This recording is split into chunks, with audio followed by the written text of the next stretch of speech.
welcome to another episode of the Universe Within podcast. This episode of the show is being sponsored by my friends over at a company called Real Mushrooms, realmushrooms.com. Sky Chilton and his father, Jeff Chilton. I interviewed Jeff a number of episodes ago. Really interesting guys. I really enjoyed that conversation with Jeff. And it's a company that sells and distributes medicinal mushrooms in powder or capsule form. I was really happy to have these guys come on. I think they were very much in alignment with the values of the podcast. As you all know, a big part of this podcast is about plant medicine, holistic medicine, and I think the benefits of medicinal mushrooms are truly fantastic, and I think there's really a growing body of work that's really showing and alluding to all of the amazing properties that mushrooms have. They sell a lot of different mushrooms, things you've probably heard of, like reishi, chaga, lion's mane, turkey tail, cordyceps. Those are all mushrooms I work with. They're part of what I consider for myself a really holistic supplement regime.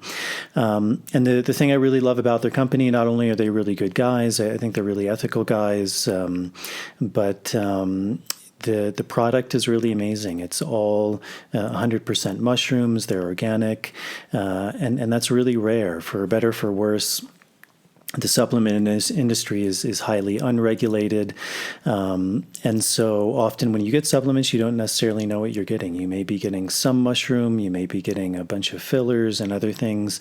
Oftentimes, even when you're buying what may be a mushroom, it may not have any of that mushroom in it at all, unfortunately. Even some of the big, I think even the biggest company that sells mushrooms, actually it's not the fruiting body, not the mushroom itself. It's the mycelial, which is grown on grain, and then those things are mixed up and then sold in a supplement form. So not only are you not getting the mushroom itself, you're getting the mycelium mixed with grain. So it's one of the amazing things of Real Mushrooms is it's exactly that. It's real mushrooms. So it's 100% mushrooms, organic.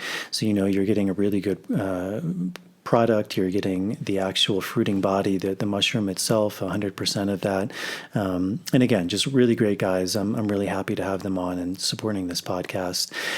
So if you'd like a really good product, you'd like to start working with medicinal mushrooms, check out their site, realmushrooms.com. And also listeners of this show, if you go to their site, realmushrooms.com/universe, you get 25% off your first order, which is a really good deal. And I think once you start working and tasting their products, you'll really see and feel a big difference. So thank you to them. And I think that's it. And without further ado, here is the intro to the show. On this episode of the podcast, I sat down with Max Eduardo Monge. I met Max, I believe it was 2 or 3 years ago.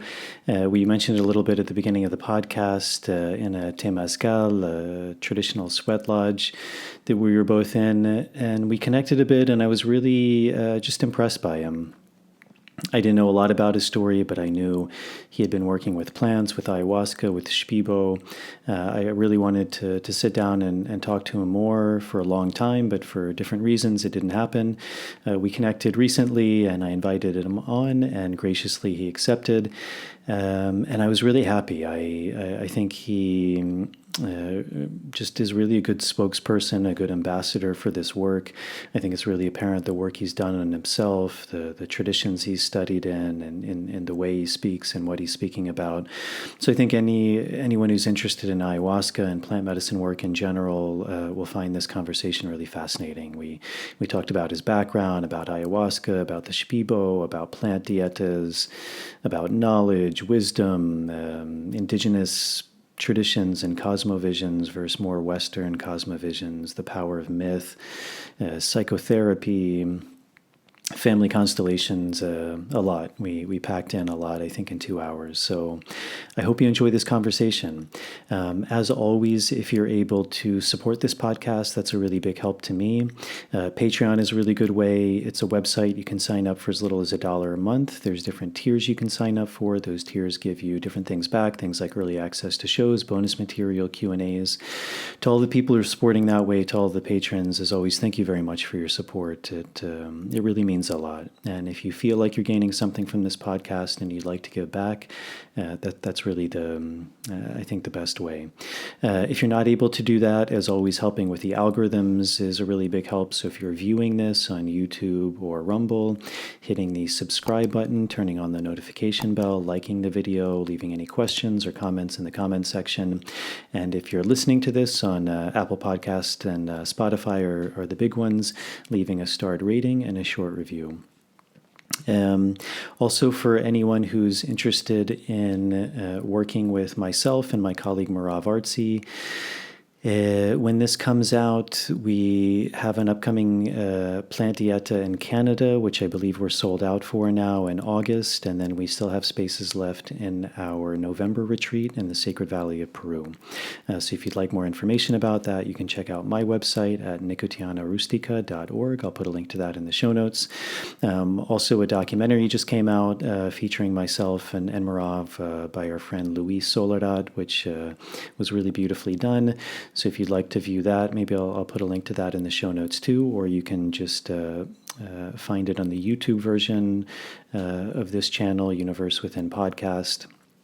And the documentary is called Sacred Tobacco, and it's by Luis Soledad.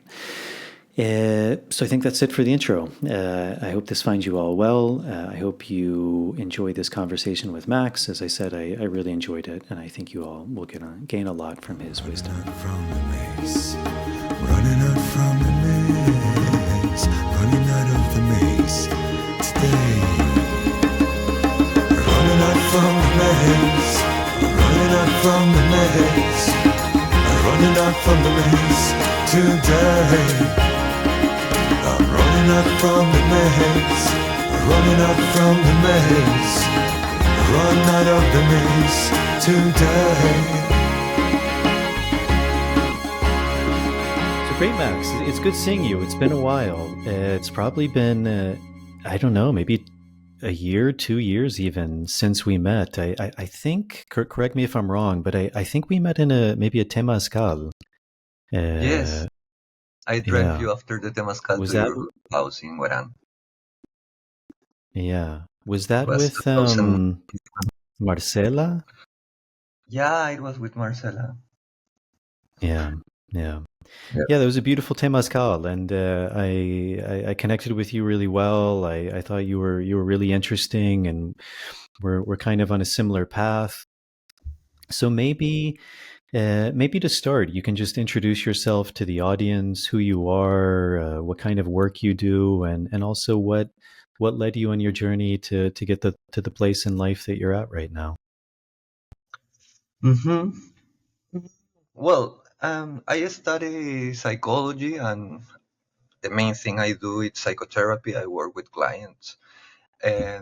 But before all that, before getting into the university, into the college, when I was like 16 years old, I met ayahuasca.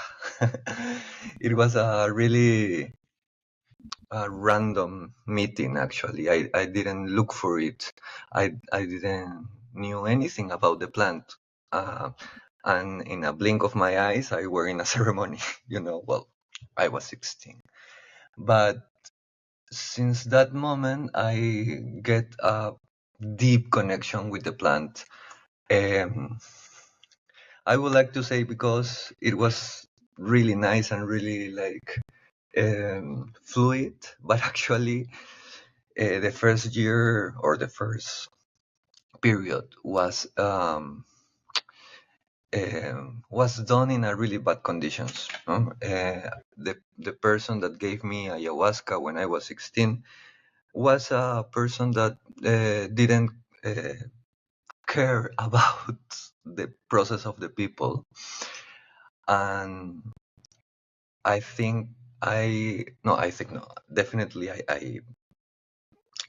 I was pretty bad after it. It was a hard moment because kind of my soul go out of my body. I take several times ayahuasca with him, and the results wasn't good at all. my parents, my father and my mother, didn't know exactly what to do, but I think they were really wise to take a decision. They say, okay, this happened with a shaman, then a shaman have to solve it. And they look for another shaman. And thanks to God, they found Rosa Yove. They found these shamans from Takiwasi, like this center in Tarapoto that it's focus on addictions. They treat people. It's a really famous center. Well, they found Rosa and asked her for help, and she made some ceremonies for me and give me a plant, not for dieting, just to drink it. And I think well, definitely she helps me a lot. My soul comes back to my body. I was on earth again. My parents were calm down. Um, but I stay really interested in all that world. I met her son, Roberto Becco, the son of Rosa, and I started to study psychotherapy with him because he has this institute of psychotherapy, Jungian therapy, logotherapy, existential analysis, and I started to study psychotherapy with him. And during 3 years, I was learning from Rosa in the ceremonies, and that's the way I get into the plant. It was kind of messy, but I found a route. I found a way. Hopefully, good people appear and help me. And from that moment, I kind of decided that I wanted to. I didn't want that happen again. That people have that experience, that really bad and dangerous experience. Especially young people. Getting to ayahuasca without knowing anything and ending that bad, ending needing so much help. Uh, my parents take a great decision, but other parents maybe just put pills on that child, and God knows what happened then. So I decided that I wanted to study all around the plant to help people get to the plant in a safety way. That was more or less 15, 16 years ago. And well, I start growing, I get into the college, I study psychology, and I keep studying psychotherapy. And now what I do, it's basically I attend clients with psychotherapy. One of my favorite tools is family constellations. It's one of the main ones that I work with. And well, these 2 years, I'm not doing retreats. I'm not doing any retreat, but I used to do retreats and manage these ceremonies in Lima or in the jungle or in Cusco with the family that I work with, the Shipibo family I work with. This year I'm in a little pause. I'm resting, but usually I work with the plant a lot. And I diet also a lot in the jungle and learning. After working with Rosa, after 3 years working with Rosa, I met this Shipibo family that it's the same family I'm working with now. I met this Shipibo family and I was impressed. I knew that Occidentals have something important in ceremonies, but when I met the native people, I was impressed. I felt the difference. I felt another deepness. I felt a lot of different things. An ancient thing, and also a path. It was like a wisdom. I could I didn't understand anything, and I love it. But with an Occidental person, I talk and I understand, and it's like, okay, yeah, the plants, the brain, the therapy, the healing. Okay, I understand that. But with the native, for me, it was like so magical, because the way they express about the plants, what plants teaches, it's so different from us. No, they don't have this psychological language. They don't say, Bobinsan, it's going to help you for your self-esteem. They don't have that word. They don't have that concept. They say something like, Bobinsan, it's going to teach you mermaids, and it will give you a ship, and it have a lot of rocks, and also you will have a dream with the skeleton and with a lot of bones, and at the beginning of your diet it will be in disorder, and at the end of the diet you have to be able to put it back in order. And I was like, what are you talking me about? What is all this? Like, that's a plant. That's how it's possible that a plant have a ship. How it's possible that inside the plant I'm gonna find mermaids, and I love it. I love the cosmovision. I love the myth, the mythology. I was able to, ah, yeah, I was able to catch. I was like getting closer to something that in my context wasn't that present. No, my two parents are doctors. Everything was like, the college also psychology. Like everything was occidental, and they bring all these myths back, and I love it. I love it, and I started working with them. I started first of all drinking ayahuasca with them, sitting with them. They came to Lima. I drank with them. And after a while, in a ceremony, I take the decision to go to the jungle and diet with them. And well, that's another part of the story, because it was more, the intensity was different, no? When you start dieting, all your ceremonies change forever, and your life change forever, no? So, well, that's another part. Now that's what I'm doing. Like, I have this little child. It's called Casa Doctor. It's like Doctor House, actually. I put the name in Shipibo, like Onaya Show, Onaya, like Doctor, and Show House, and that's the center I lead, where I can where I share all the therapies and all this medicine. That's what I do. That's a little bit of my story. Amazing, Max. So you said you were 16 when you first came to ayahuasca. Was there something that was calling you, or you were suffering in some way, or it was just curiosity? How do you think you found ayahuasca, or ayahuasca found you at that age? Well, definitely she find me. It was like so random.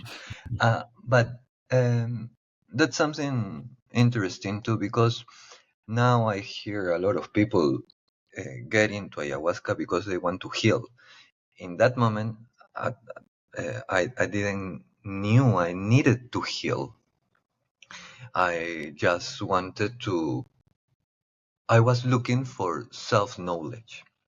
I was looking, actually, the thing was like this.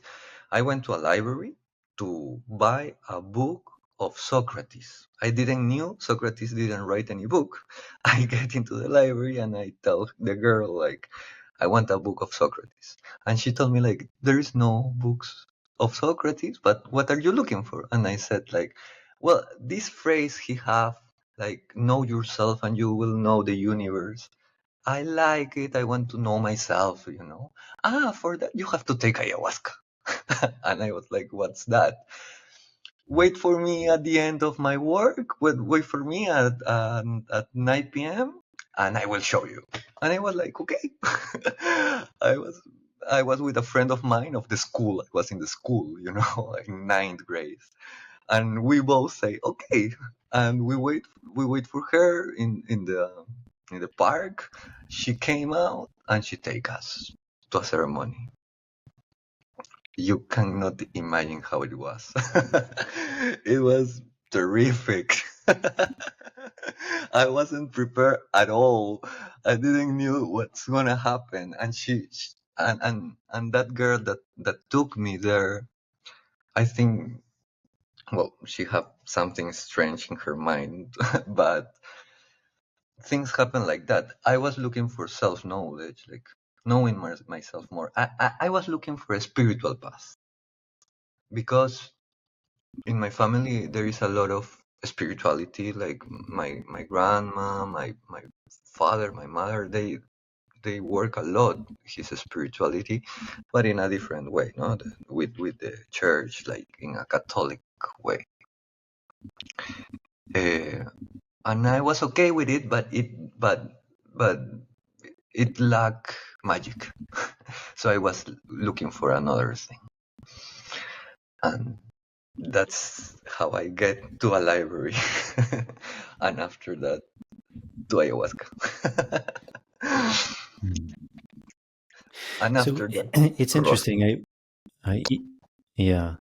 So I think when you described what happened to you, you said something like maybe some pieces of my soul went missing in these first ceremonies that you said didn't go so well.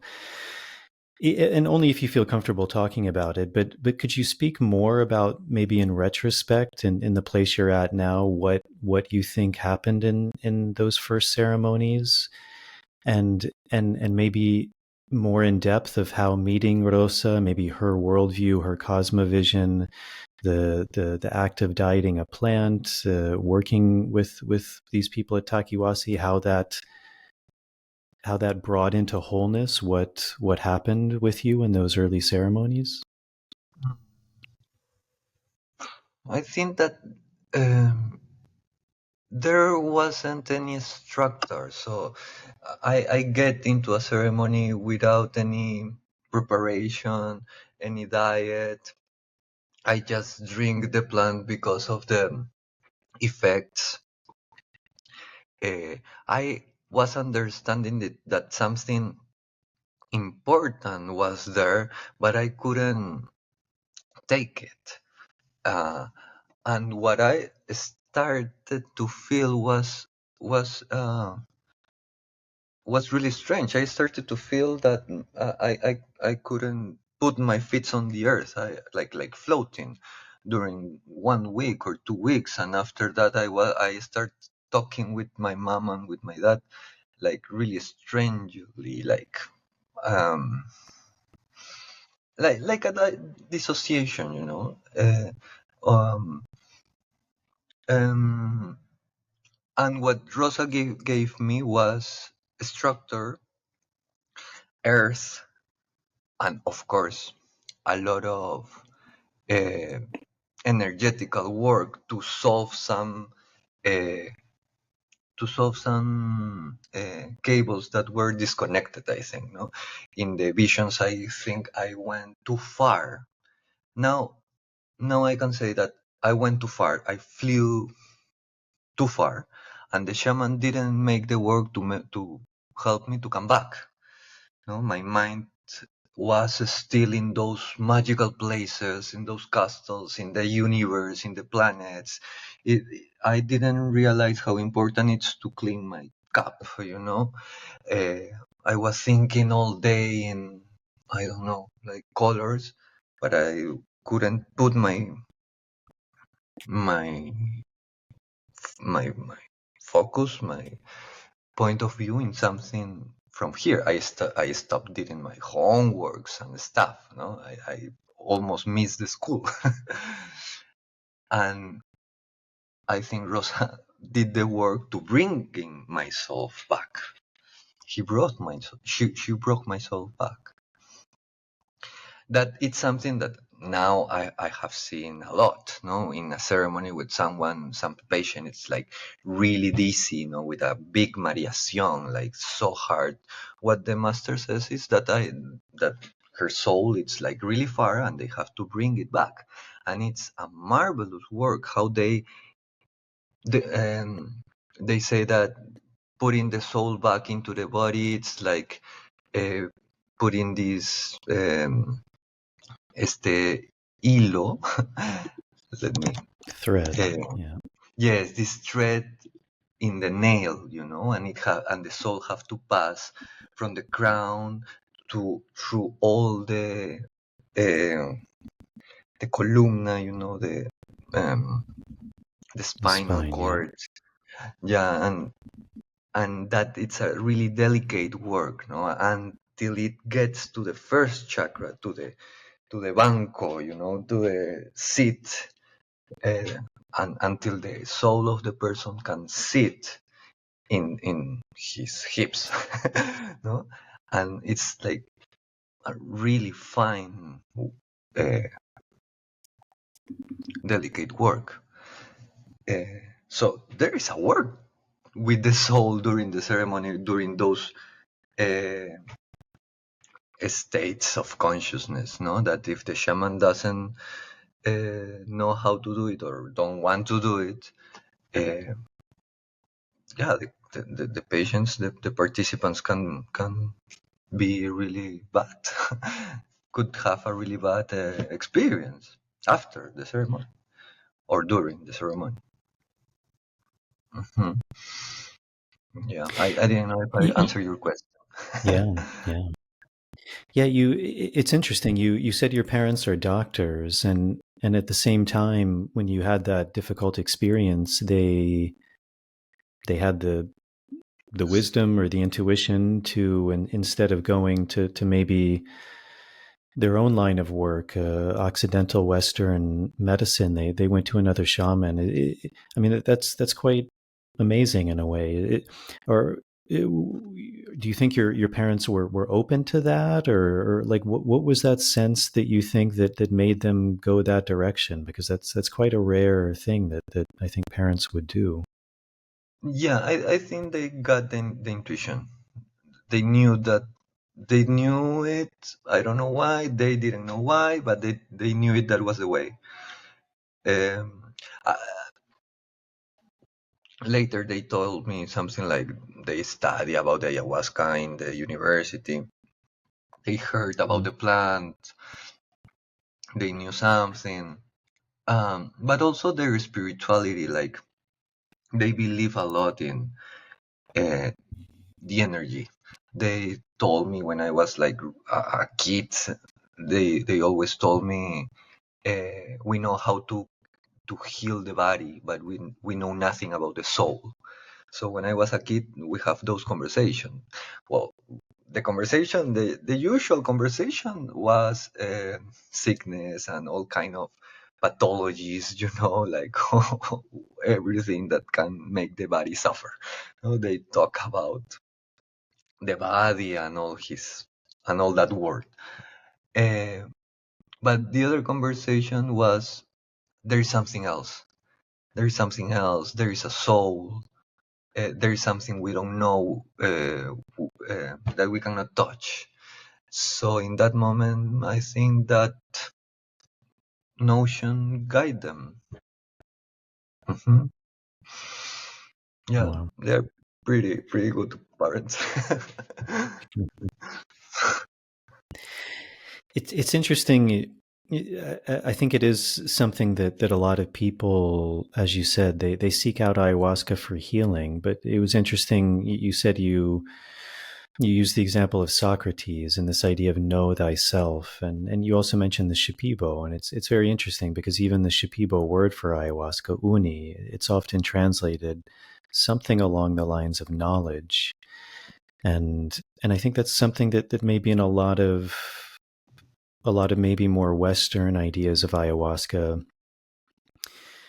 it's really been kind of marketed as this thing that heals the body or heals trauma. And that's certainly a part of its medicine. But kind of at the most fundamental level is this idea of knowledge, of wisdom, and maybe can you speak a little bit about that? Because it's very interesting that that's what brought you to ayahuasca in the first place, and I think that's maybe something that a lot of people don't even necessarily think about when they think about ayahuasca.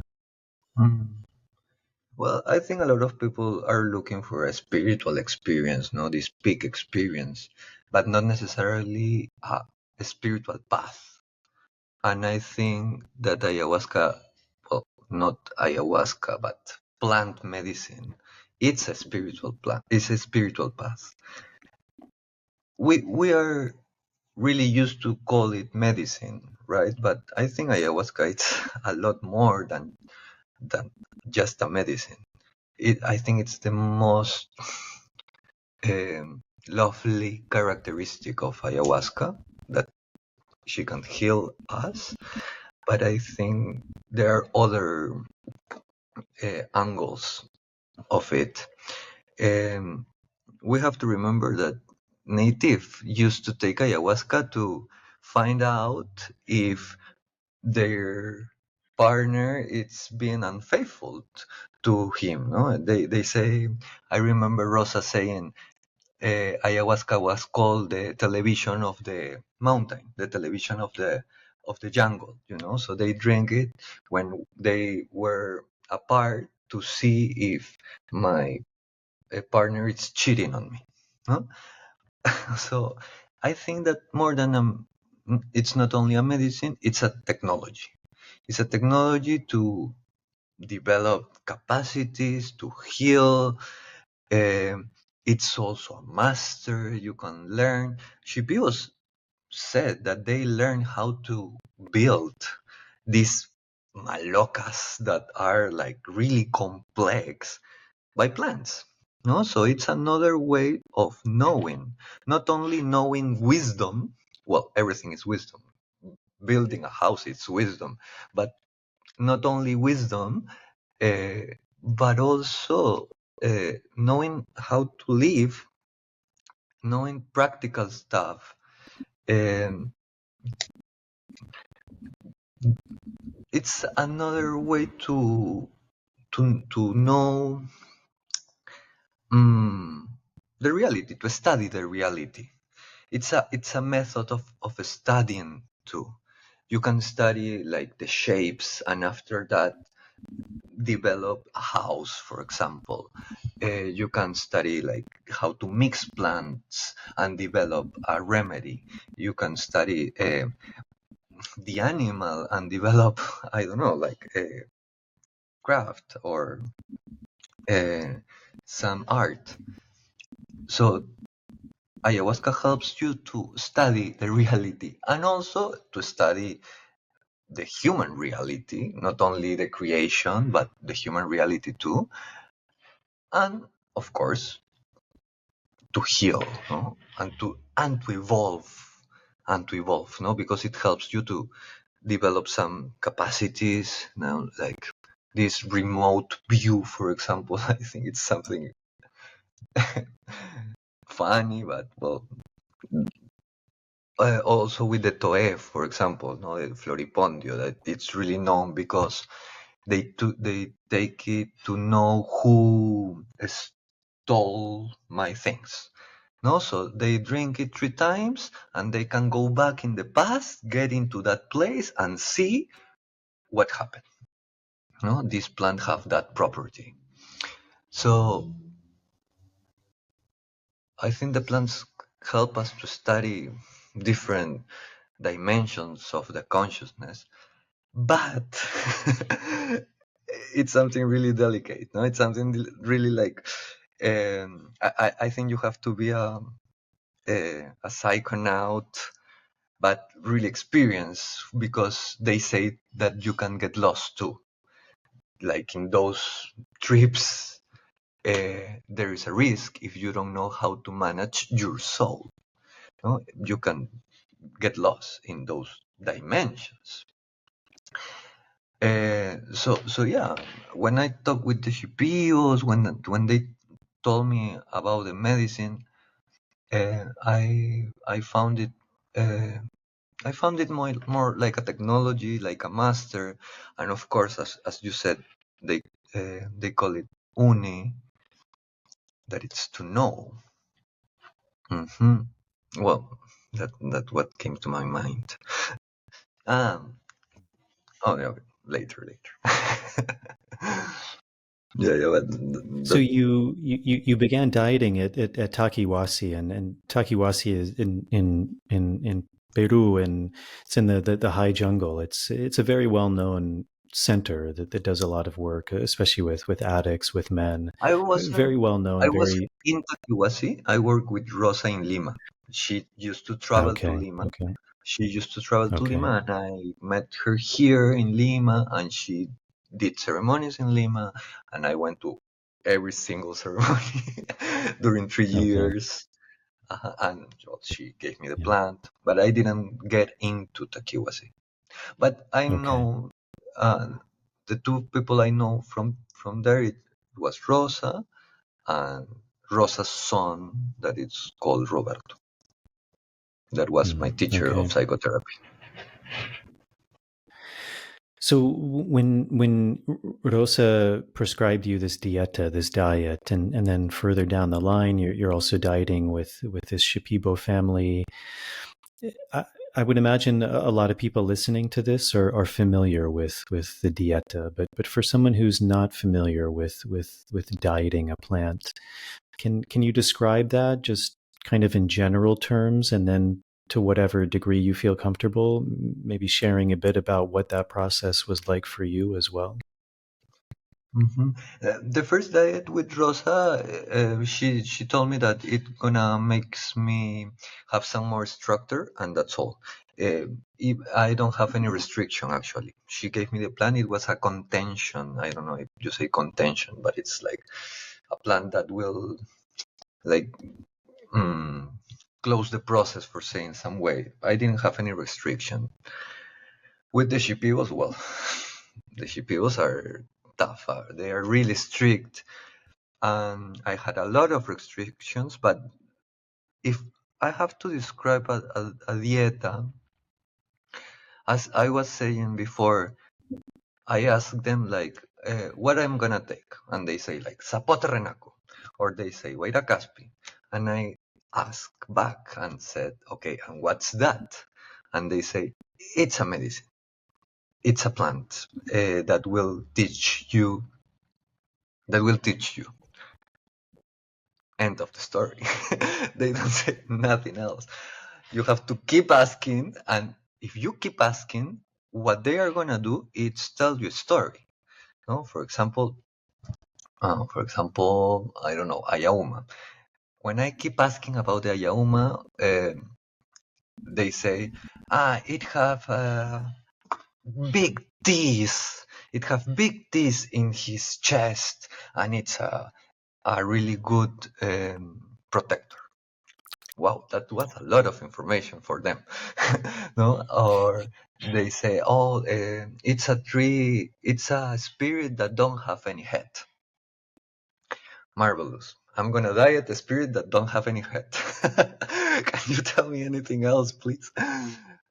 Well, one of my masters told me, oh, the ayauma is the last plant Jesus plant in the earth.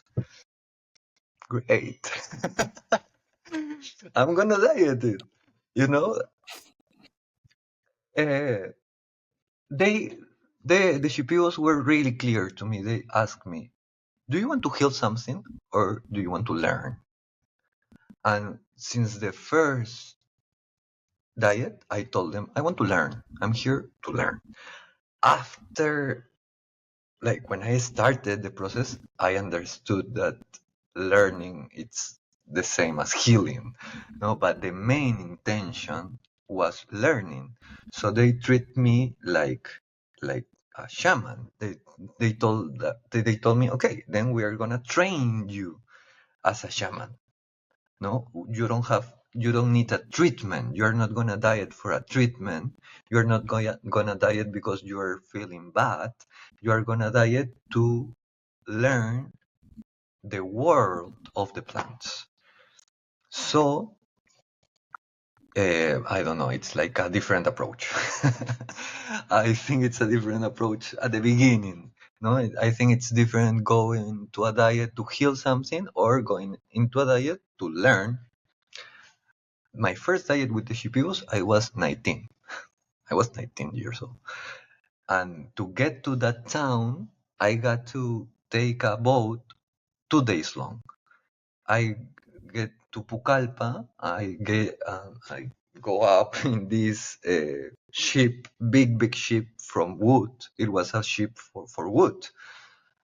I put my hamaca, and I have to travel 2 days to get to that town. It was really far, and they were really native. They weren't in San Francisco. They were like near the city. They were far. The community was really native, and it was a whole family of shamans. They still working and living. So they were really like raw. It was really raw. Everything was really raw. Like their way, without any explanation. I remember one time I was like out of my mind. I went to my master and I told him, I don't understand nothing about these diets. Please help me. And he told me, oh, okay. I'm just gonna blow you some tobacco in your head and you will understand. And he like blow me tobacco. And I said, yes, I understand.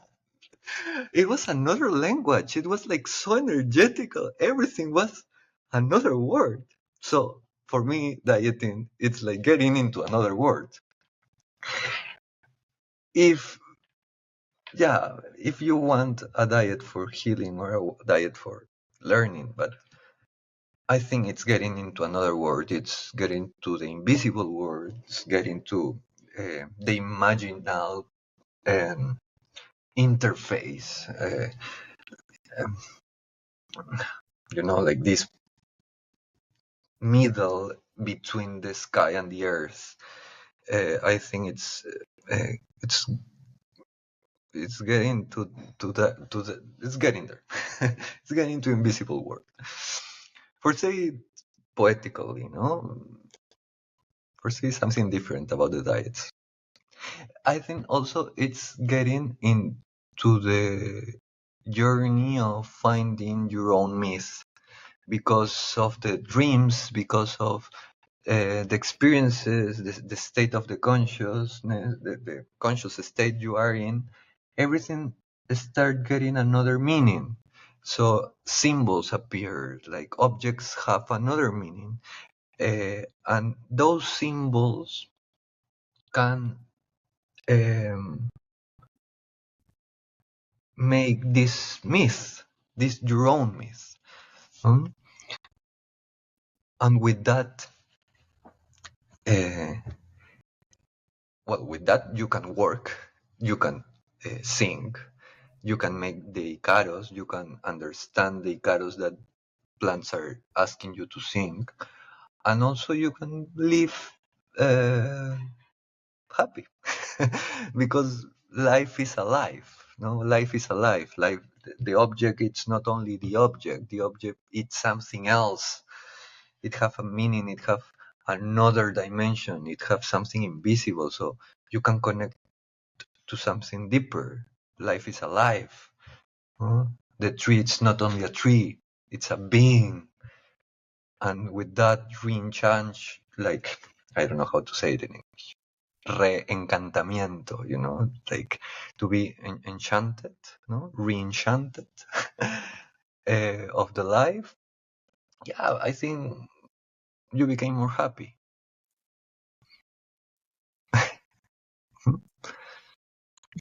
How difficult do you think? I mean, that was actually a beautiful way, I think, of describing it. I think a lot of people listening are still like, well, what's the dieta? And I think you described it really beautifully, because it was something I noticed. I spent many years working at an ayahuasca center called the Temple of the Way of Light, and we used to give these walks. We called them plant walks, where the Shipibo maestros, the curanderos, they would go and with the guest and say, oh, this is chiricsanango, or this is tobacco, or this is renaco, or whatever the plants we were working with were. And they would they would speak of them in this reverence, this beauty, but then inevitably the question would come from someone, well, what does the plant do? And the answer would usually be something like, well, it's medicine. And then the question would come again from the guest, but what does it do? And the answer was something like, well, it's really beautiful medicine. And then the question would come, but what does it do? And in the beginning, I wasn't sure if they didn't understand the question. I wasn't sure if they were trying to maybe not give away too much. And I think there were aspects of both of those. But also what I came to see was, as you were saying, there's just a very different cosmovision. There's a very different reality of how people are seeing things.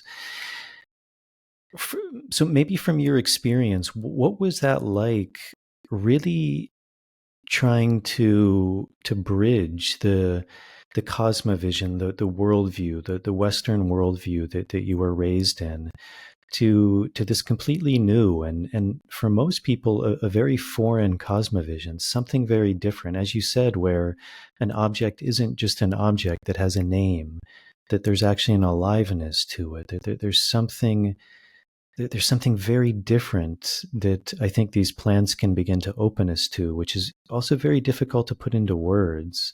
And I think for a lot of Western people, they're looking for very specific answers, like this is this, or that does that, or this is this.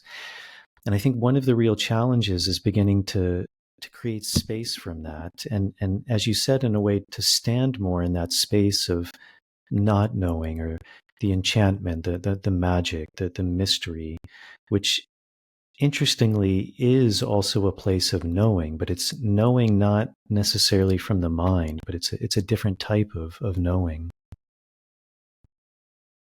I know that's a very kind of vague, big question, but whatever, Yeah, it's a big question. whatever Like, your mind. like I get with the bridge, the bridge between the two cosmologies, no? Because Occident have a cosmology too. Mm-hmm. Hmm. Hmm. Okay, maybe I have several answers for that. The first one, yeah, the first one, it's like I think that that ayahuasca, it's like amplifier, and you can amplify any knowledge. I remember the period of my life I was studying astrology, and I read some astrology books before the ceremony, and then I get into the ceremony. And all my trip was about astrology, and I was like developing the knowledge because the plant amplifies that knowledge.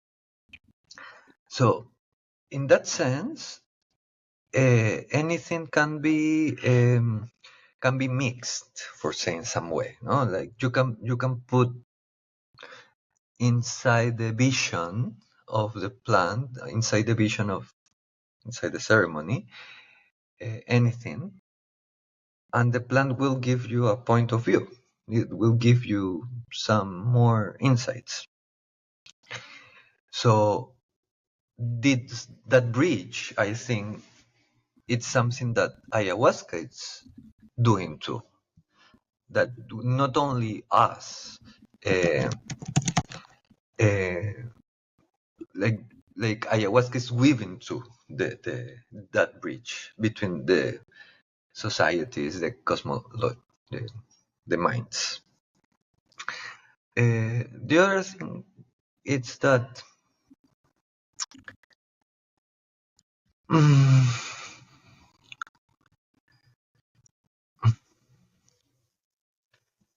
um, I told you that I was working with, well, I work a lot with psychotherapy, the most bio, the ones that are focused on the biography of the person, no, like all the life, like the childhood, the traumas, the personal stuff, but also family constellations.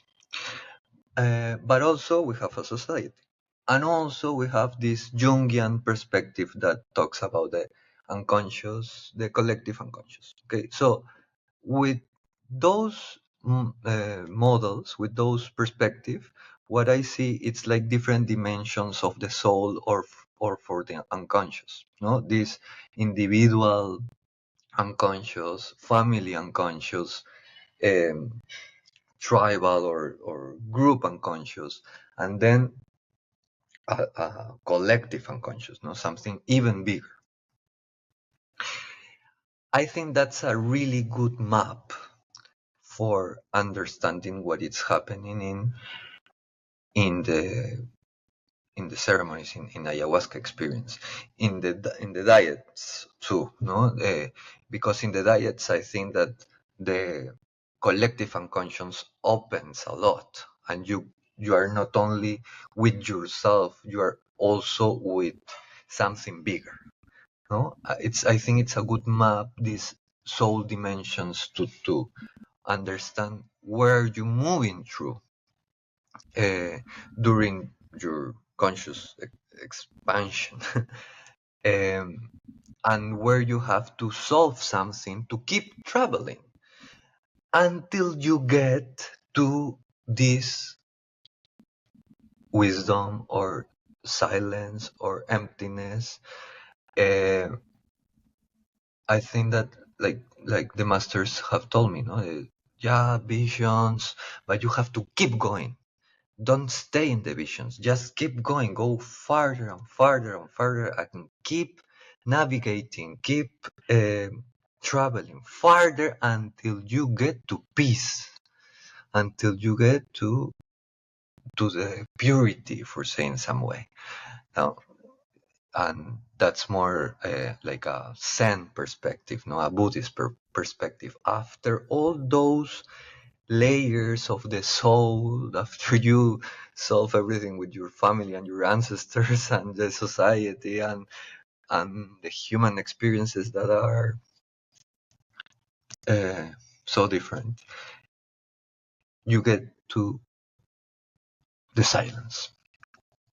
That's why I said that ayahuasca, it's like a spiritual path. It's not only viewing your your energetical field, it's also getting practice. It's a practice to get into a silence state, peace. So, well, that's a map, and I told you this amplifier before because I think that with ayahuasca you can amplify whatever map you want. I used to, during the retreats I used to run. Um, I began with some family constellations and also with some resources of somatic experiencing for trauma. And what I get in the ceremonies was a lot of people amplifying, for example, their body experiences. And they got this beautiful trip with the uterus or with the stomach or with the lungs or with the joints, because they were amplifying the conscious of their body. And some other amplify a lot the conscious of their ancestors and the relationship with the father and the grandfather, and all the secrets that were in the family came up in the ceremony, and they were like, I didn't want to see that, and now I know that I have to solve it.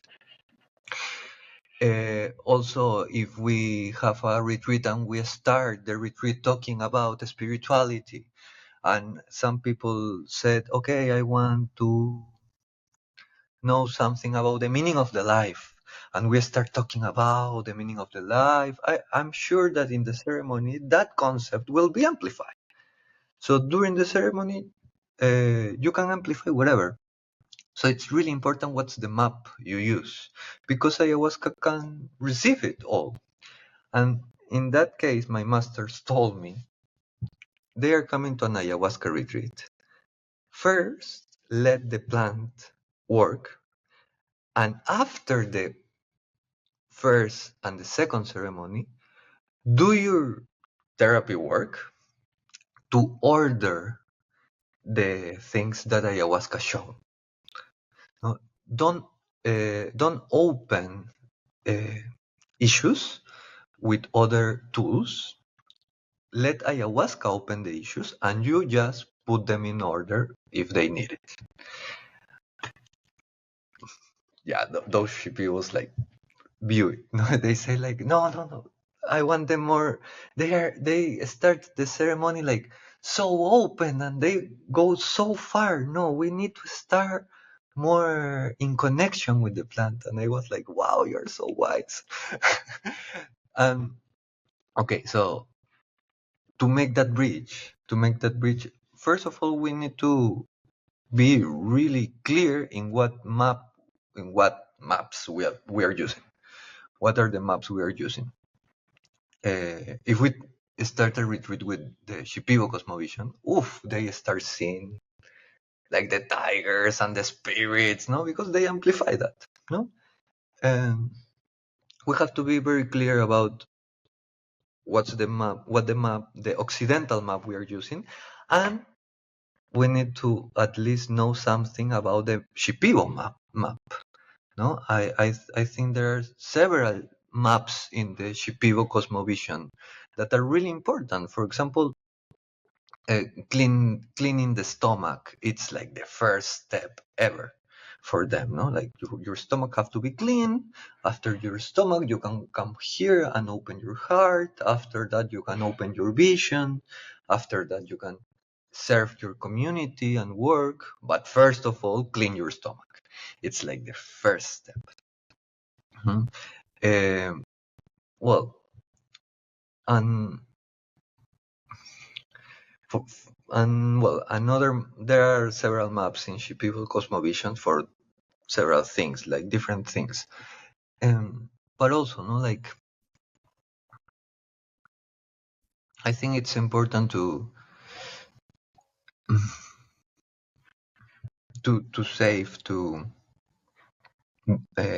recognize the value of the Shipibo wisdom. If not, we cannot like mix it with, maybe not mix it, just make them talk, no? The Occidental maps and the Shipibo wisdom. That is something I think it's happening a lot nowadays. Like people talk a lot about ayahuasca, but not about what a shaman do.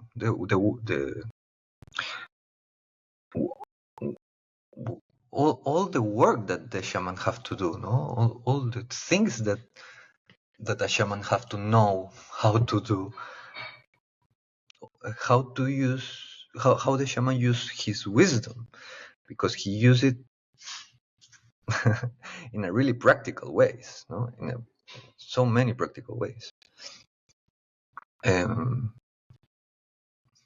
So yes, we are studying like ayahuasca in the brain, but we are not studying what the shaman do. If we don't study what a shaman do, we cannot make that bridge. We are missing the cosmovision. It was a long answer, though. No, that's an amazing answer.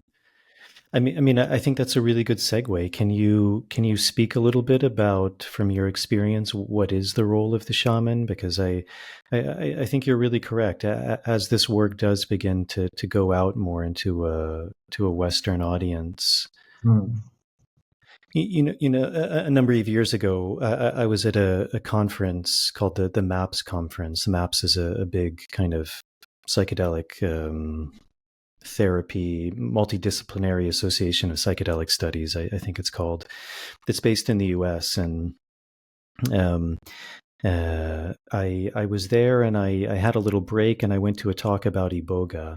It was actually, I think, about ibogaine. I can't remember if they advertised it as iboga or ibogaine, but it was this woman who was running a clinic, an ibogaine clinic, and she was speaking about ibogaine and how they're using it, how they're working with it.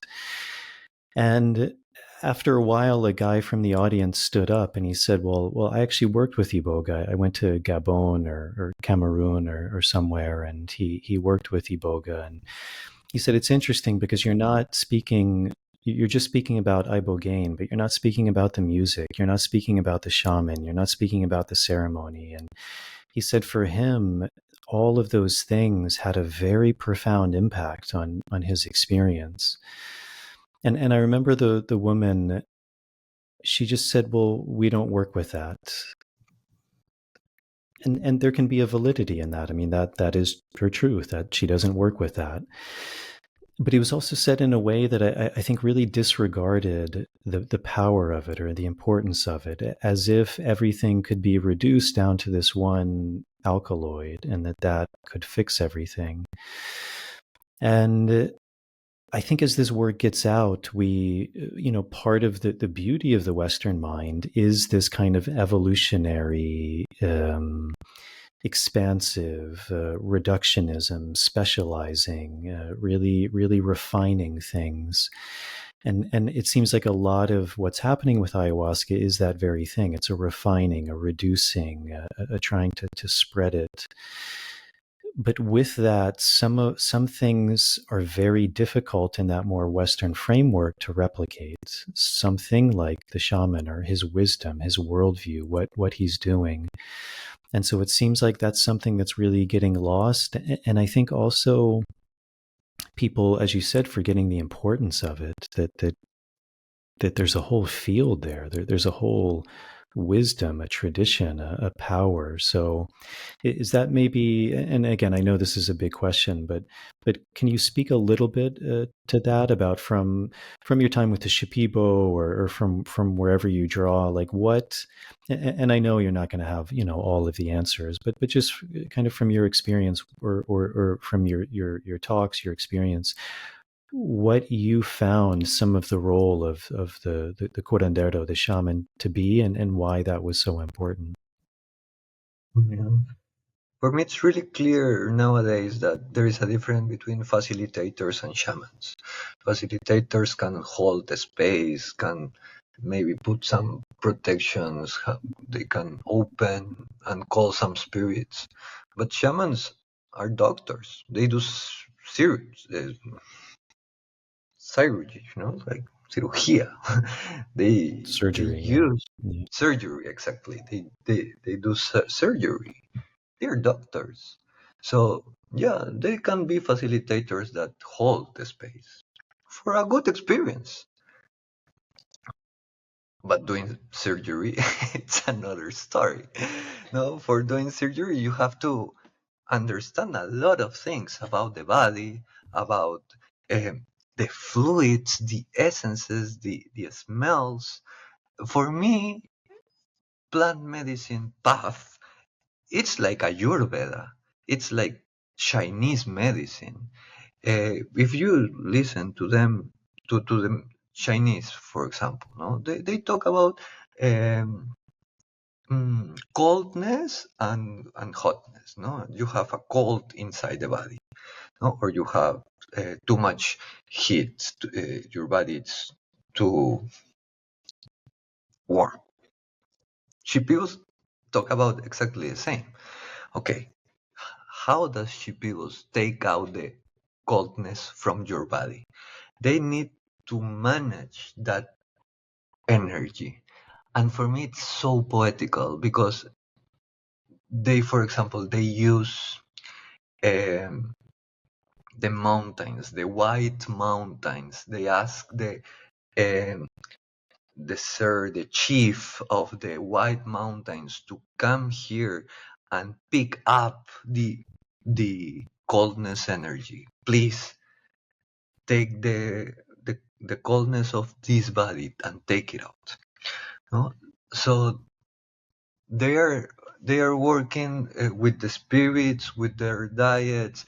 They are looking in your body, where does the evil, where does the sickness it's hiding, and what that evil or sickness it's made of, because it's not the same to heal cold or healed um,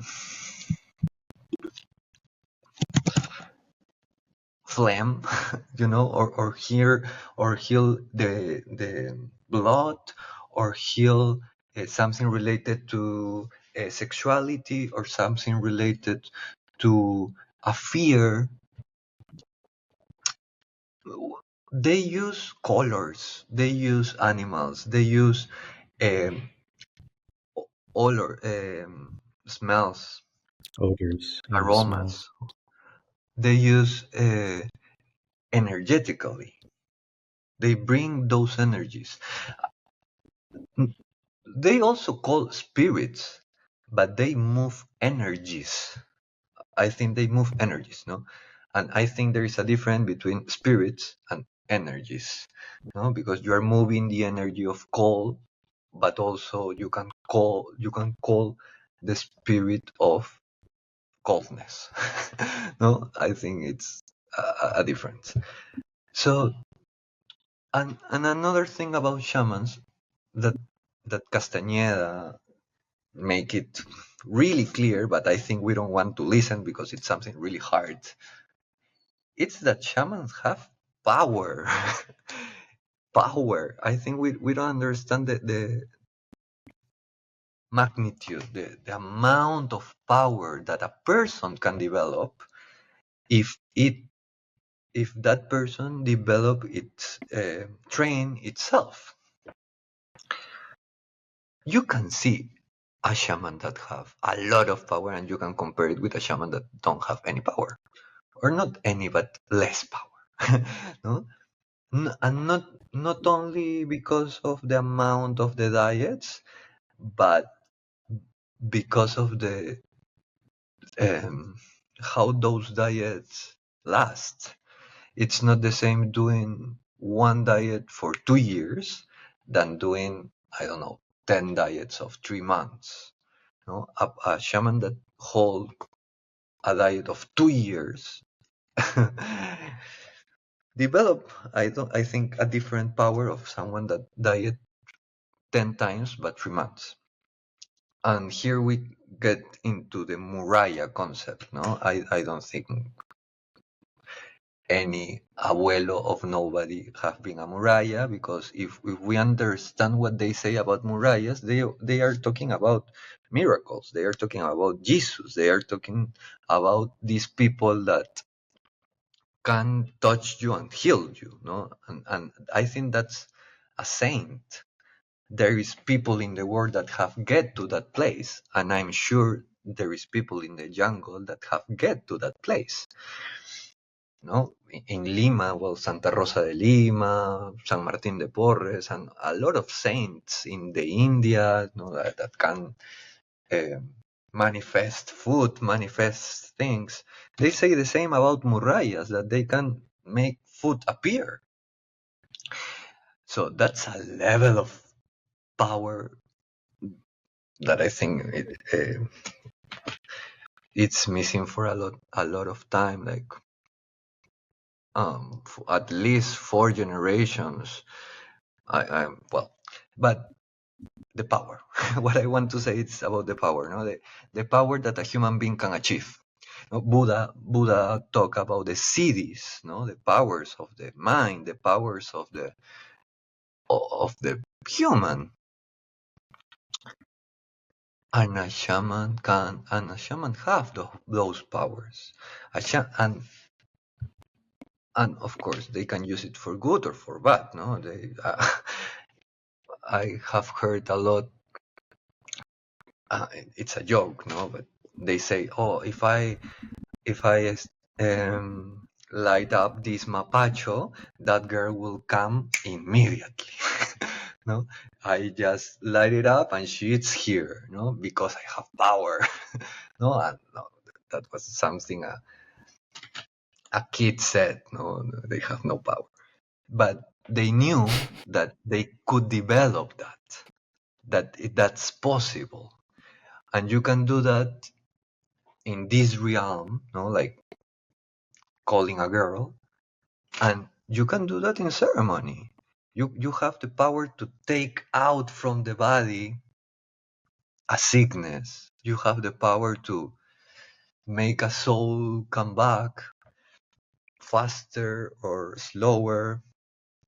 You have the power to manage some archetypes or demons or bad spirits. You have the power, like shamans have the power for several things.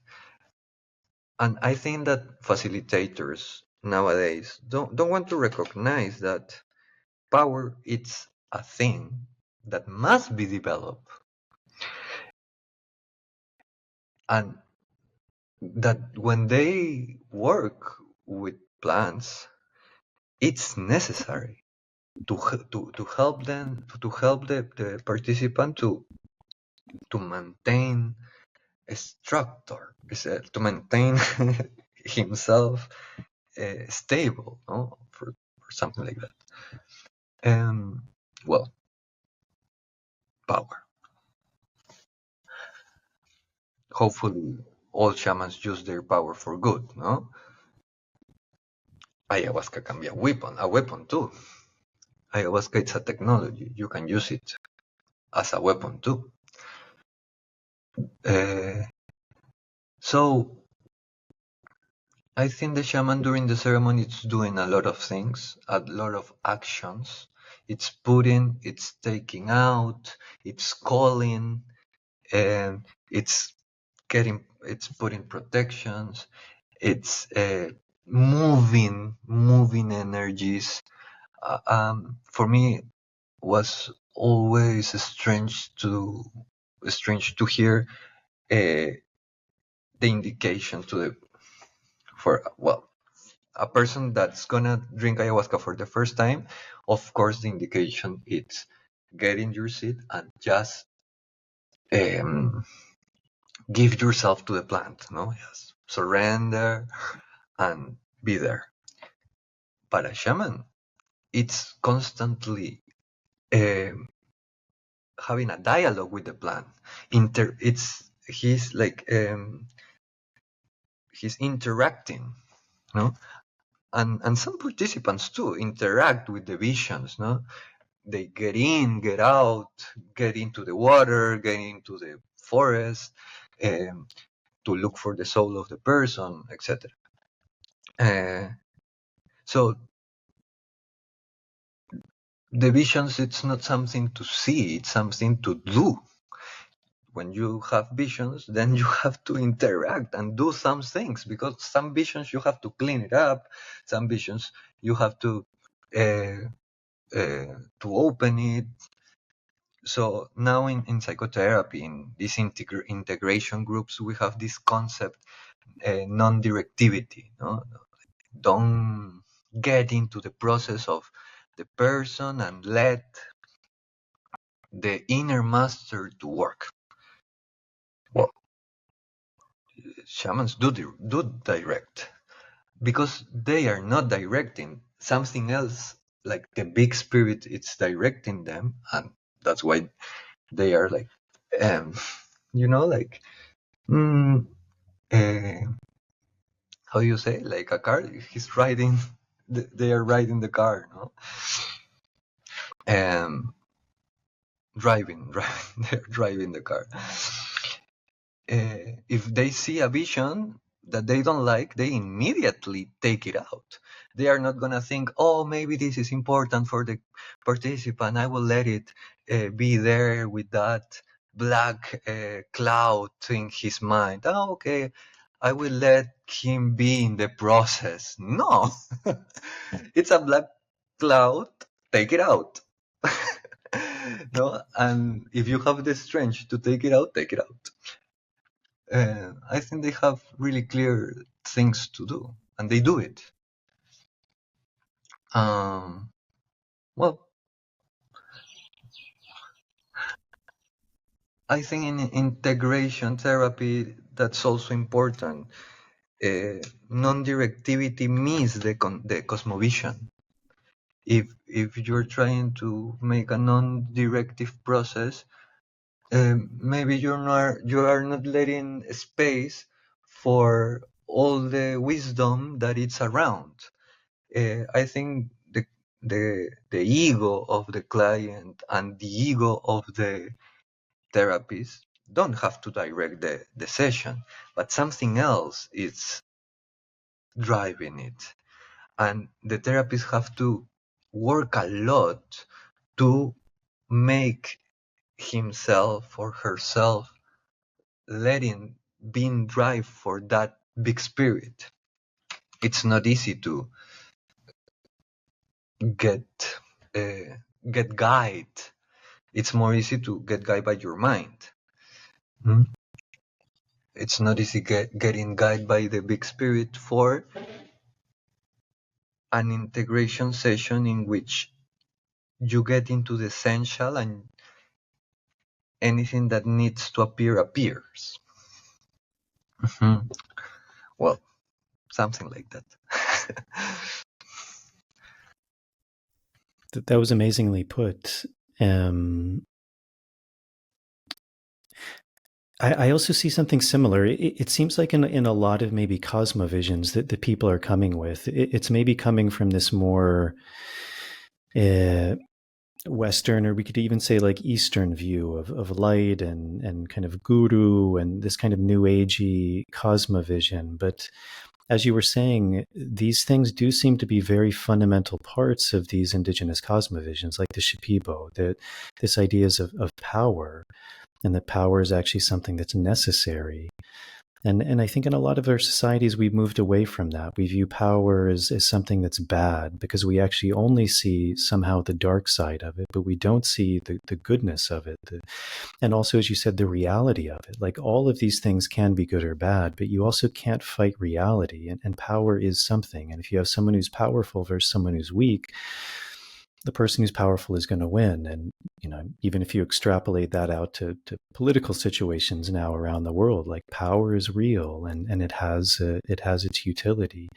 And also these ideas of like light and dark and good and bad. I mean, I think in a lot of these cosmovisions, they recognize that there are dark forces in the world and they recognize that there are good forces. And much as you said, if there is a dark force that's coming into ceremony, part of the role of a good shaman, a good curandero, is to bring order to that, to remove it, to bring in light.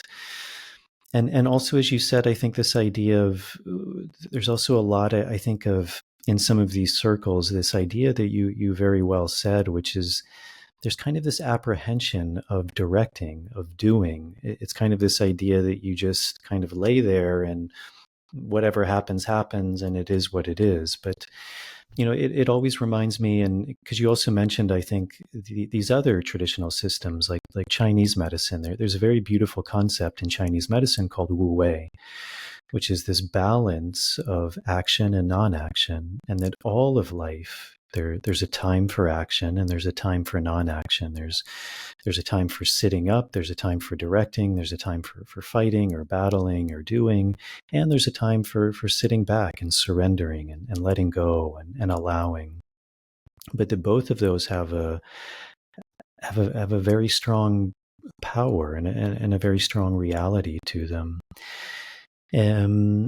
So yeah, I think that's beautifully put. One of the other things you said, which was really interesting, which I don't know, maybe if you can speak a little bit more of it, was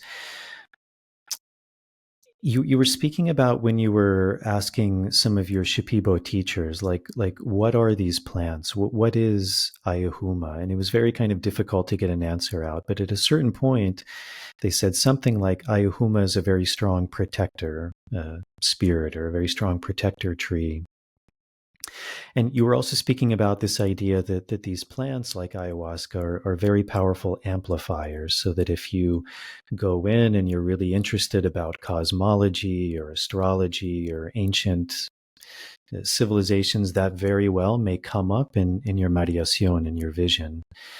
So what do you think is that balance? Because also it's kind of this idea between the collective conscious or the collective, unconscious versus our own individual conscious, which very much gets into psychological terms. Because I think also in a lot of this work, because it has been kind of psychologized from more of these Western perspectives, it is kind of this idea that everything is me. So whatever I'm seeing in my vision is just some manifestation of me or my mind or my story, my way, my cosmovision. And yet also in these indigenous systems, there is this idea that a tree like Ayahuasca has its own personality. It's a strong protector. It has the cinchiruna. It has the children. It's maybe has a bit of a like a naughty quality or mischievous quality, or it has this idea of invisibility. They give these trees very specific qualities.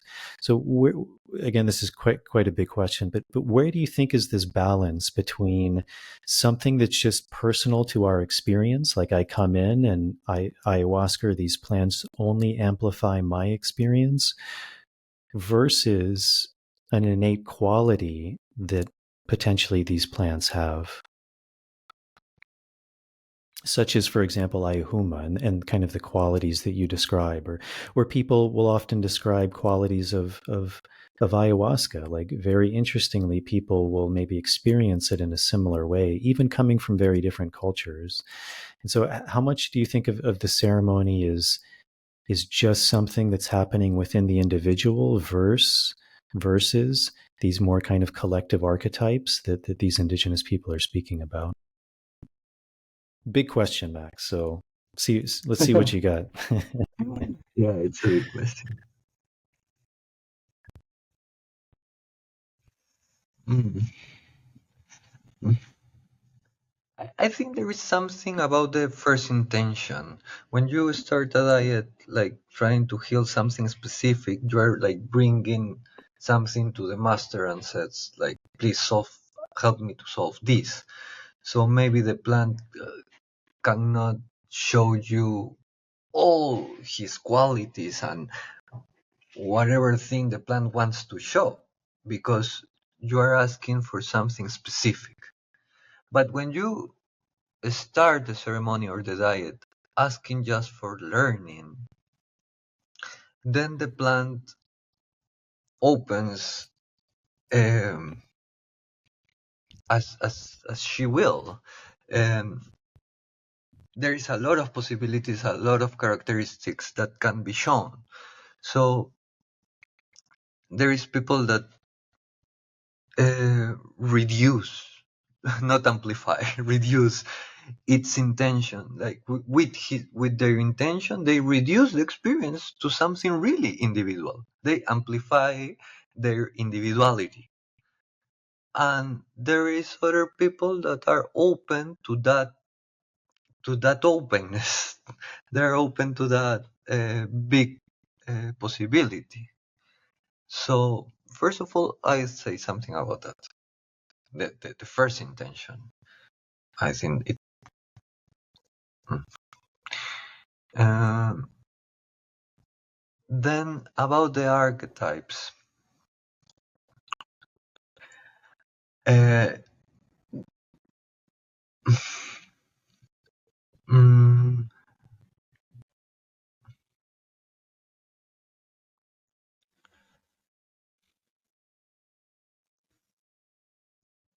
I'm gonna say another thing.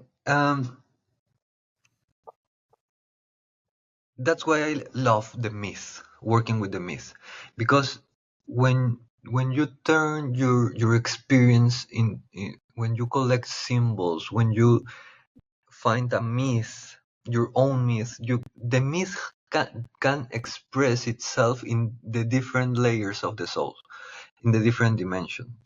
The myth can talk you about your individuality, your biography. It can talk to you about your family, the society, and the world, and the humanity. The myth can talk to you in any layer. because it's another kind of language. It's an artistic language. It's poetry. It's symbolic. So when we translate the experience into a myth, into art, for saying some way, I think we have more chances to get to different meanings, and not only a personal meaning, not only an individual meaning, a biography meaning, but also we are open to discover meanings that talks us about something even bigger, the cosmovision, for example. Mhm. And in that way, getting into archetypes, I remember my diet of Wairacaspi. It was the last diet I did with my master, because after that he passed away. He knew it. He knew he was going to die. He knew that was our last diet, and he gave me all, for saying some way. And what he did, they are a family, no? You have I have our maestra, and my maestro that, well, he already passed away. My maestra is still alive. But what he did in that Wairacaspi diet was showing me, he shows me one jungle demon each week. Each week he makes me dream and makes me have visions in the ceremonies with one demon in specific. He was next to me, and he was teaching me also how to defeat that demon, no? How to clean it, how to get rid of it. And it was a really long diet, and each week we change the character. So we have the Tunche, we have the Chuyachaki, we have the Pelacara, the Kushuska, the Naino. We have a lot. Even the clown, they have a Yoshin. A Yoshin, it's a demon. A Yoshin, that it's a clown. A Santo, a saint. Several Yoshins, demons. And he told me, learn how to get rid of them, how to transform them, how to manage their myth, because he told me what he did was blowing me tobacco each week, and told me a story. They told me the myth of the Tunche. He told me a story. And all that week I was with the Tunche and the Tunche and the Tunche. And after that, in ceremony, we solve it. That archetype, of course, that was in me, and I solve it in me, but he told me that learn how to solve it, because you will find those in all your patients. So you will find those, even if they are not from the jungle. You will find those. And it's amazing, because the myth, the archetype, it's collective. Maybe it have another name, but the story, the path, the keys are quite the same. For example, with the Chuyachaki, I remember a ceremony in which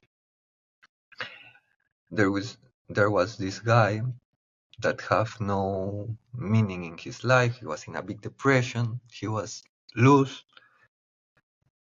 And the only thing I can see, it was the Chuyachaki. Like the Chuyachaki was making his soul getting lost in the forest, was trying to make him lost. So we had to talk and love, actually, the Chuyachaki to make this guy in peace, no? Like to stop bothering him.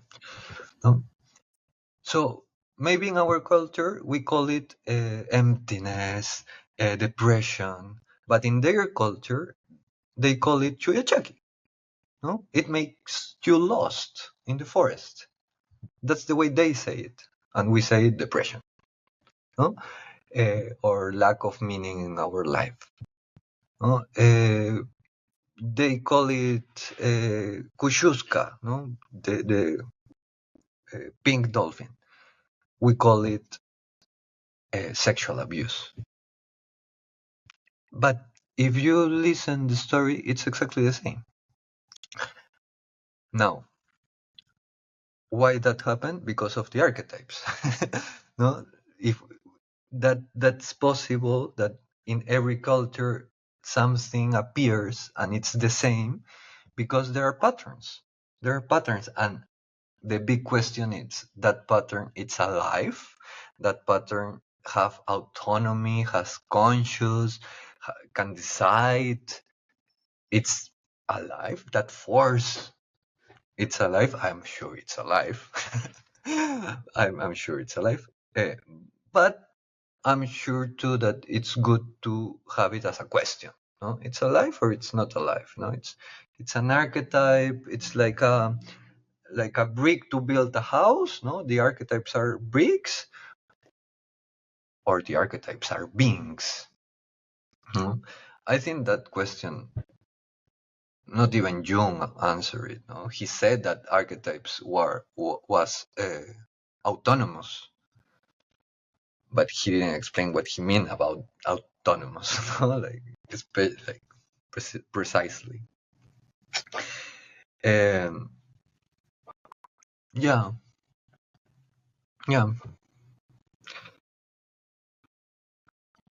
I like that diet a Do lot. you It was really hard, really hard. A lot of demons, but my master was next to me, like with a lot of love. you mentioned earlier in the interview too, often when you would ask a question, a story followed. And in cultures all over the world, there's a real power in myth, in fables, in legends, and stories.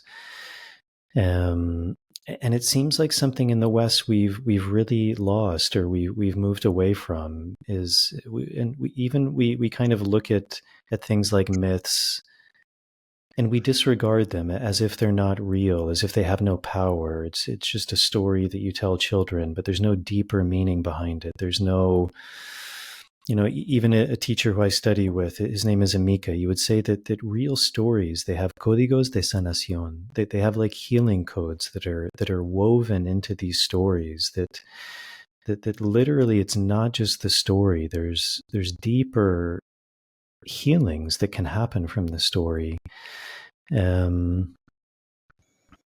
Is that something you find? Because in so many traditions all over the world. I mean, I was just thinking of like in India and the Vedas. I mean, literally their basic information were these stories, these hymns, these songs that were passed down from generation to generation.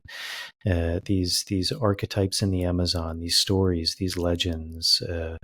There's real power in that, and it seems like something, because a lot of the cultures we came from were also stories of myth, of legends, but we seem to have really moved away from that, or taken it solely in a literal sense, and then said, well, it's not a literal story, therefore it has no power. For me, the legend was the map for solving the problem. It was the map. I had to hear it like really concentrated to find the keys, because, for example, in the Tunchi story, legend, it's kind of a kid that it's dressed with clothes that are really messed up. The clothes are a key, and the clothes talks you about something, about a child that have no protection.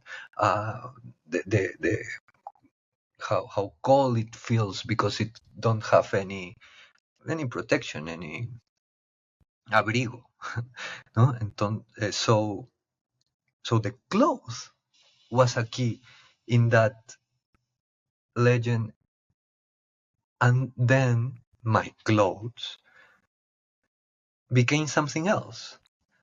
So the myth, it's happening now. I think that the tobacco shows it really well, because each time we are blowing tobacco in the crowd, we are um,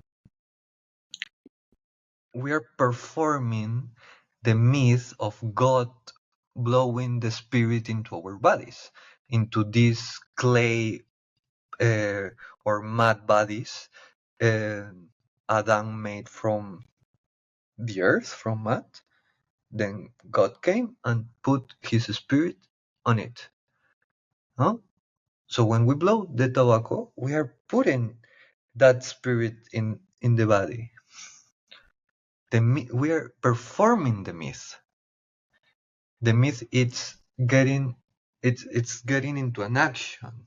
So in this realm, our actions, our objects start to have another meaning.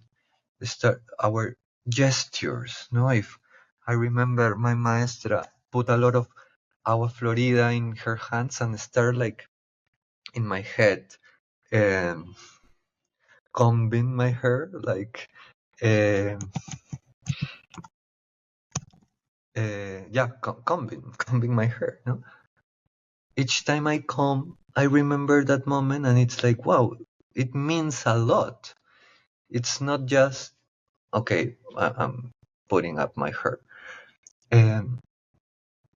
So we are performing the myth. I think a ceremony is performing a myth constantly.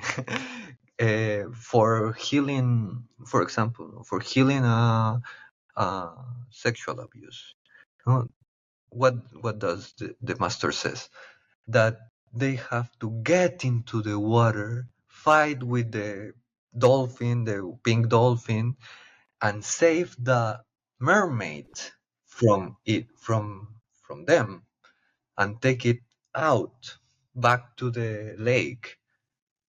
They are doing that in their visions. They are singing that.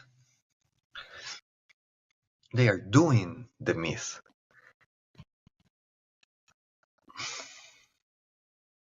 What was the question?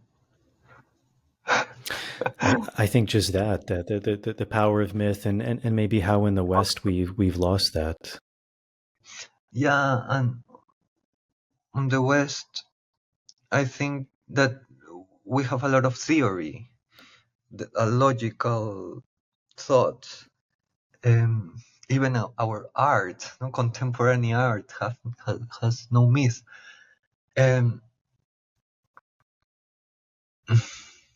Yes, we lost it.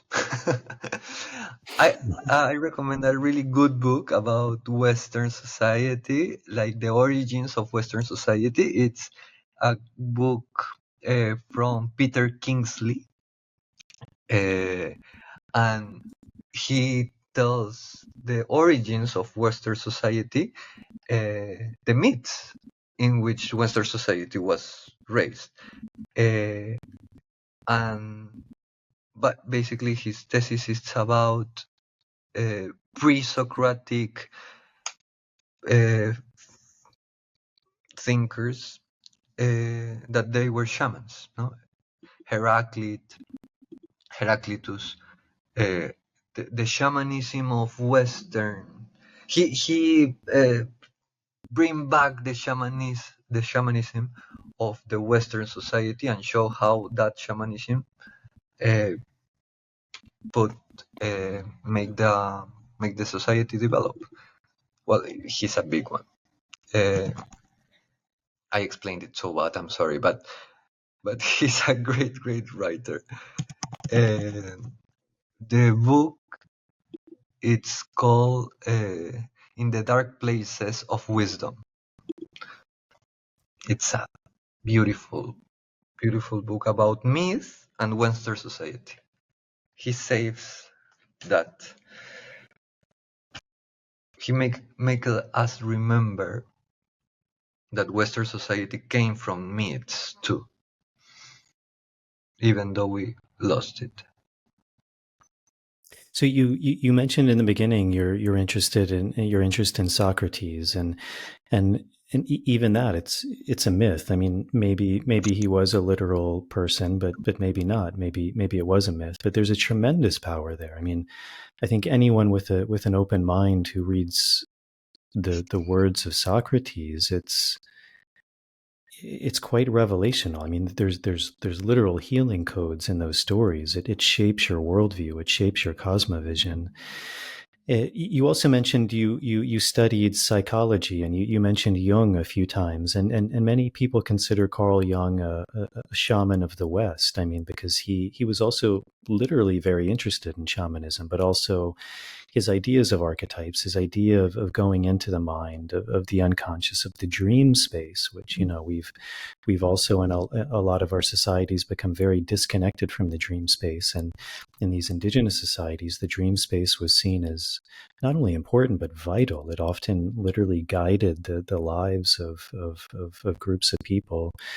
I'm thinking also of people like Joseph Campbell, who really understood. I mean, he has a book I think called The Power of Myth, but the idea of literally how powerful myth was, and how even in Western society it really shaped our stories, shaped our lives, shaped our traditions. Is that something that drew you to psychology, or is that something that you've also learned along the way? And maybe you can talk a bit about the role of psychology now in your life and your work, and how that's kind of interwoven with these more indigenous plant medicine, ayahuasca traditions that you've learned from. Maybe I cannot talk about psychology. I can talk about psychotherapy, because Mm. when you say psychology, I think in my college, and I cannot take something from there. But I can take something from my first training in logotherapy.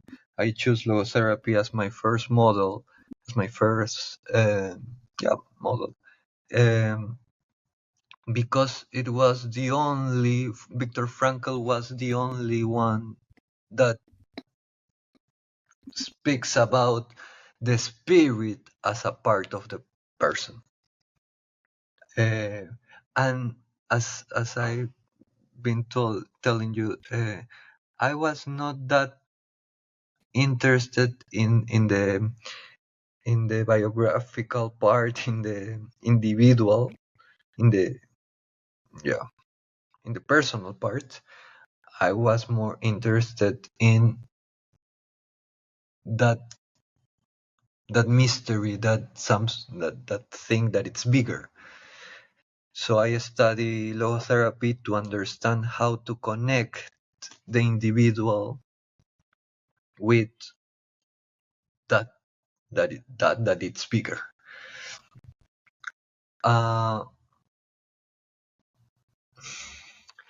And because of that, I'm gonna say it again.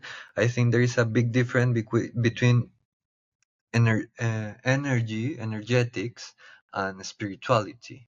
I think psychology it's energetics. Psychology we talk about, um, like libido, like all this mind energy that maybe it's repressed, that maybe it's like that maybe explode.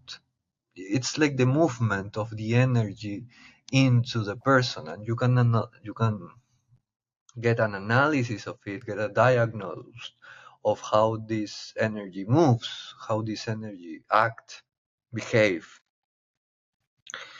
The spirit is nothing. The spirit is just silence. It's just the observer of all that energy moving. No?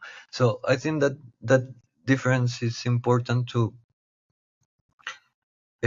to to relate both, to relate the spirituality and to apply it into the different uh, scenarios. No? Uh,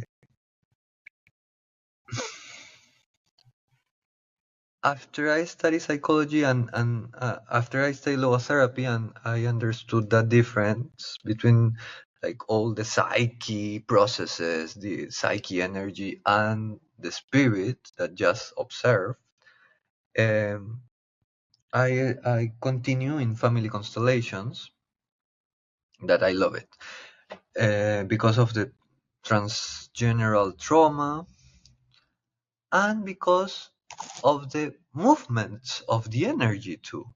Because the child start absorbing, getting into his field, his energetic field, emotions and issues and um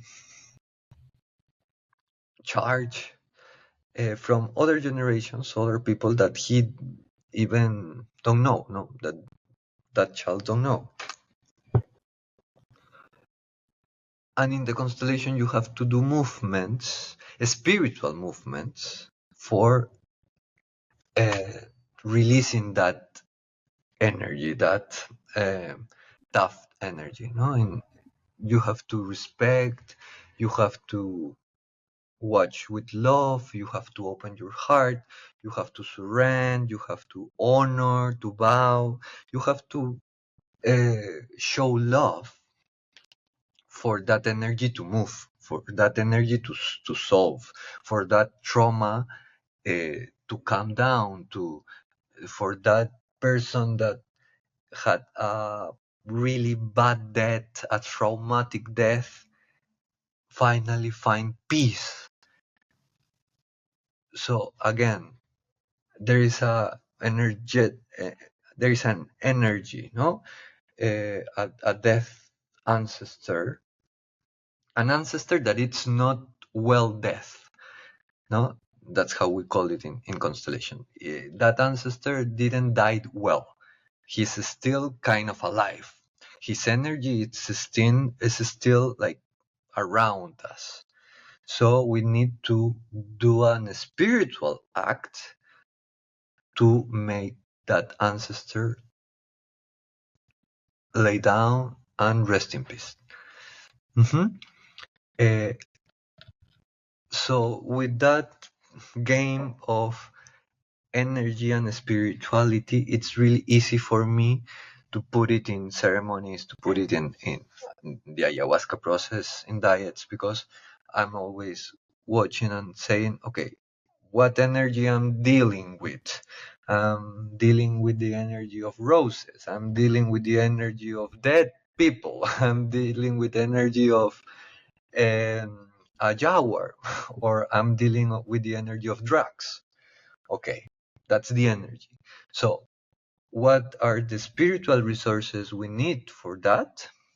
Or what other energies we need to clean that in the ceremony, no? In the therapy of the person's not gonna understand that way of talking, but you can do representations, no? You can say, okay, we are dealing with an addiction, then we can translate it to we are dealing with um, a trauma in your family, and you need to heal it, developing a lot of respect. So you're talking about the energy, but with another language. Mhm. And as I told you, these different psychotherapy maps are, for me, are really good maps to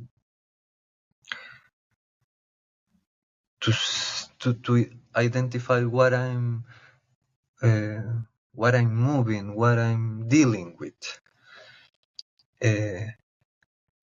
Because the answer, the method of solving, it's kind of always the same. the psychology shows you new energies, for saying some way, no, new problems. Psychology, psychotherapy shows you the problem, but the solution is pretty much the same. It's compassion, love, acceptance, with force. No, the therapist or the shaman, if the shaman have a lot of love, it can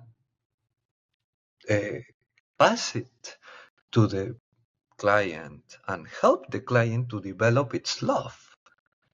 It's a transmission of energy. All the love I have worked to make it grow, I have made grow my love. Now I'm gonna give it to you for you to solve your thing. For it's gonna be easier. Take it. Mhm.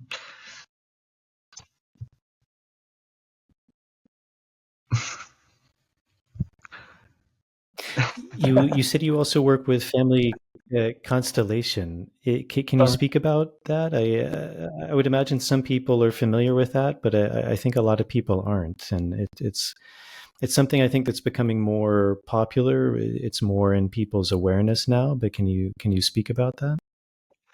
Well, for me, it's something really spectacular, actually, because it's opening a field, an energetical field, with people that shows you what it's there, um, what uh, what entities are present in your energetical field. No, what energies are present in your energetical field, because when you open it, maybe you realize that in your energetical field there is a lot of death energy, because there is a lot of ancestors that didn't die well, no, that nobody grieved for them, no, abortion, uh, people who commit suicide, people who kill other people, no, I don't know. So maybe if you open your energetical field, you start realizing, oh wow, I have a lot of that energy in me, or a lot of guilt energy because one of your ancestors did something really bad and didn't compensate, didn't like d- no se hizo justicia. It didn't solve in a fair way. No, so a lot of guilt. It's present in that energetic feeling, that family. It's a family full of guilt, or it's a family full of secrets, or it's a family with curses because uh, they did bad things to other people, and that people, I think I want you to suffer. No, and it's a field, it's a family field, and of course it's a family field and also an individual field. The individual, it's inside the family field. uh, it's or it's a energetical field that it's disconnected with everything. It's disconnected with the energy and with the feminine energy. It's disconnected with the masculine energy. It's disconnected with the childhood energy. It's disconnected with the divine energy. In this field, you have any strength. There is no power, there is no force. Why? Because there is any connection. No, this person, for several generations, there are no connection between parents and sons, parents and daughters. No, they have a lot of problems and they get separated. That's one of the most important thing in a family constellation. Reconciliation, get back to be together in the energy, in the heart, in the field. In the constellation, we said that what make us suffer the most is separation. No, when a son and a father, or a woman, a man get separated, but in a bad way. No, a son and his father get separated in a bad way, with fights, with hate. That will bring several consequences into the next generations. Bert Hellinger, that is the creator of this method, he was a priest almost all his life, and he is so mystical, he's so spiritual. It's not a psychotherapy, it's a energetical movement. They say, he used to say, just let your body be moved by something else. No? So in the constellation, we have the constellator, the person, the therapist, the client, and a group. And this group, it's gonna represent the issue. And the indication for the group, it's just let your body move. And then we ask, what is moving the body of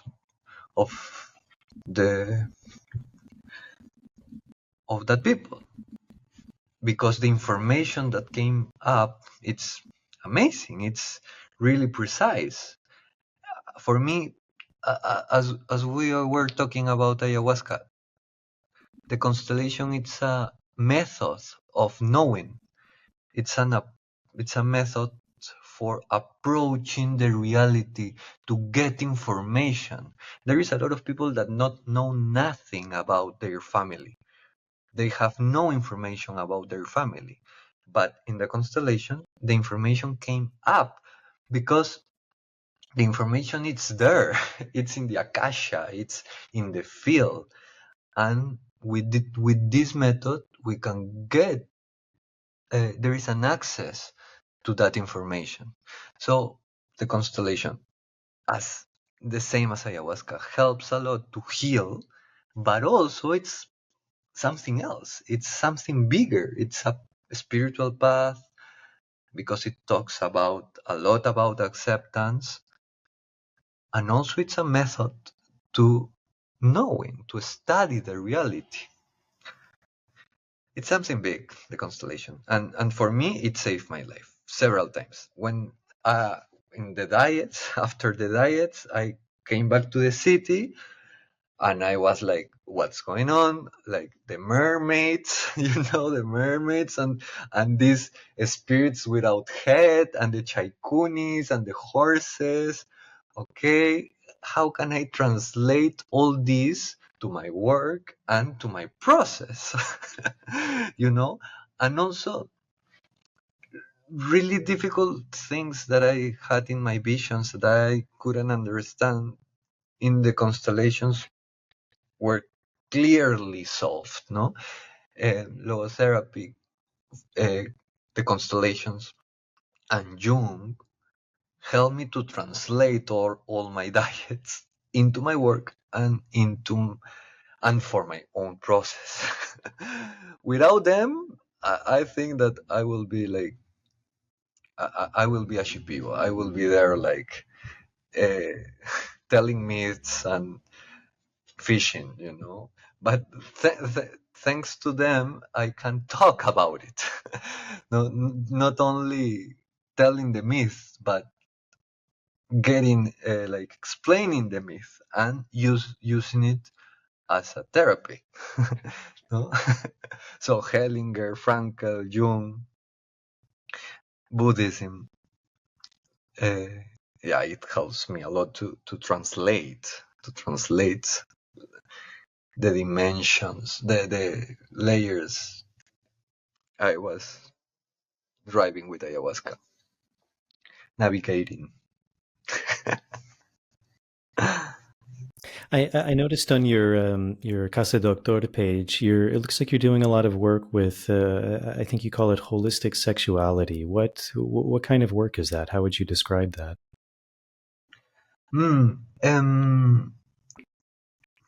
When with the Shipibos, they I think actually sexuality it's something that the community, like the jungle, needs a lot. It's some information that community needs a lot. But that's another thing. Like uh, maybe yes, I want to say that working with native, it's not always pink. No, they are native. They are really different, and as Westerns have to get rid of a lot of things, and we need to remember uh, essential stuff from natives. I think natives needs to get rid of some mindsets. Too, no, definitely, it's not a perfect scenario. No, maybe when we think about natives, we say like, oh yeah, natives, oh purity, a lot of purity. It's perfect. It's nature. No, there is a lot of suffering in there. If there is poverty, more suffering. There are mindsets that needs to be actualized, and when they start working with us, they boom, they jump. No, their relationship with the money, their relationship with the fear. Wow, I saw Shipibos like boom grow like amazingly. No? Tribal mindset. uh, when I diet with them, they always said, "Be careful! They are gonna take your diet. They are gonna rob you." And and no, like our tribe and the other tribe. No, that duality. It's like a big duality. Um, uh, make sure nobody knows that you are dieting. Like being stay hide, stay like nobody can notice. Because you are going to be exposed to black magic. So there is a lot of fear too, no? And there are a lot of problems they don't know how to manage, no, as sexuality, for example. Um, so it's interesting to evolve together. No, the community I went to was, as I told you, 2 days, 2 days in ship. No, now you can get there in 6 hours because there are faster boat, boats. But in that time was 2 years, 2 days. um, so it's not always easy, no? And when I started with them, for them, one of the first things that they teach me it's about the body, like all the channels in the body, the nadis, like the meridians in the Chinese medicine, like the throat, the stomach, the lungs, the back, the muscles, all the different parts of the body and how all the body is connected. So yeah, well, kind of like the chakra system too, but in a physical way, in an energetical way too, but first in a physical way. And for me that was important because before talking about invisible things, I like a lot to talk about concrete things that are really powerful. No? There are different publics that need concrete stuff, publics that can get into ayahuasca like immediately. And a holistic view for me, it's like connecting different parts. for example, sexuality, connecting it with the voice, with that making it make your sexuality sing, also with the movement, with the dance, not only the second chakra, but all the body. The project there was related with mixing different parts of the body to to to to have to freedom sexuality, to give freedom to the sexuality, no? Especially talking with especially about breathing, voice, movement, and well, meditation, a little bit of meditation too. It was a project, no? It was a project. You saw it in the page.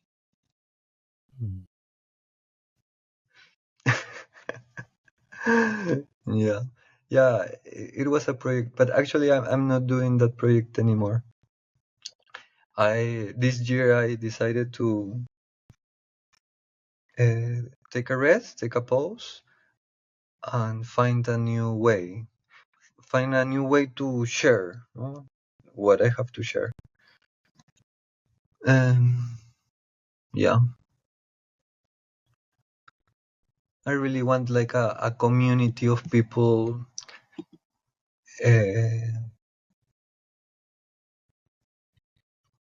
I built a community of people that are really interested in the plant medicine path,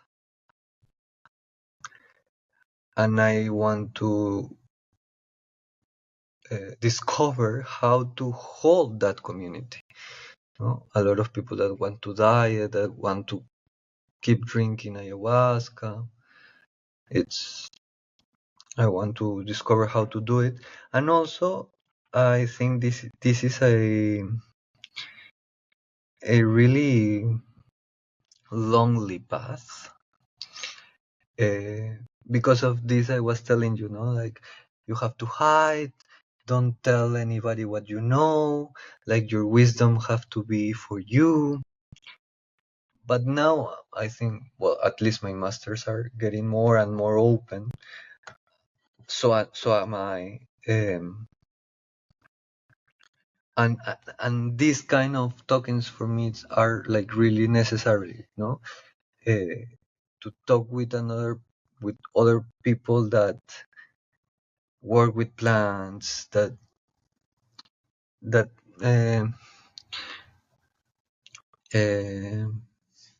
are learning how to be a shaman, because it's such a complex thing. It's like it's quite rare. And I think there is no a space, there is no a place in which you can get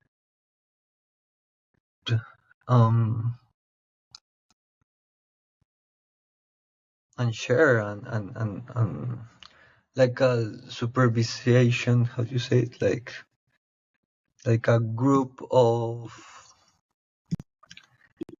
I don't know how to say it. Supervised, yeah. Yeah, like getting supervision together, you know? Like I think, well, and I'm writing too, so I'm in another kind of projects now. Like I'm writing all these things that I shared to you. I'm trying to put it on words and to share it in a book, you know, to share it in another way. I'm trying to find like where is what's my next step. Like this year I felt that I had to stop and find a new direction with the plants, with my masters, doing ayahuasca, doing therapy, but in with different in a different form. So I'm looking. I have time. Well, Max, we're over 2 hours. That went by really quick. I didn't really know what to expect when we sat down. I mean, I really remember I got a really good feel from you when we met. But I've just been really impressed by your sharing, by your wisdom, by what you've learned. I there's more and more people doing this work, but I don't think there's still a lot of wisdom out there, and I think that's something that you're actually carrying really well, and it really shows the work that you've done on yourself with the people you've studied. I think it really comes through. One of the things I found really interesting when we were talking is right when we started, because we met through Marcela, who's now passed on, and if it's the same Rosa that I know of from Takiwasi, I think she also passed on. You mentioned your maestro from who you did the dieta with, Waira Caspi, also passed on, and it's interesting because one of the the name ayahuasca in Quechua is often translated to vine of the soul or vine of the dead, and it seemed like a theme that was coming up, but it's fascinating. I mean, I don't know if this is a good way to end it, but it's interesting because we were talking so much about ayahuasca, and it's this idea of soul and death, and even kind of the ending of where we were speaking was this idea of kind of opening to new frontiers, a rebirth, a regeneration. I don't even really know where I'm going with this question, other than that theme of death, of rebirth, of renewal, of the soul, of life. I mean, these do tend to be really. I think when people go really deep into a medicine like ayahuasca, it's something that people are forced to look at, to look deep into themselves, to, as you said, to look at the nature of reality, which there is a time frame to it, and coming to terms with things like life and death, and good and bad, and up and down, and left and right.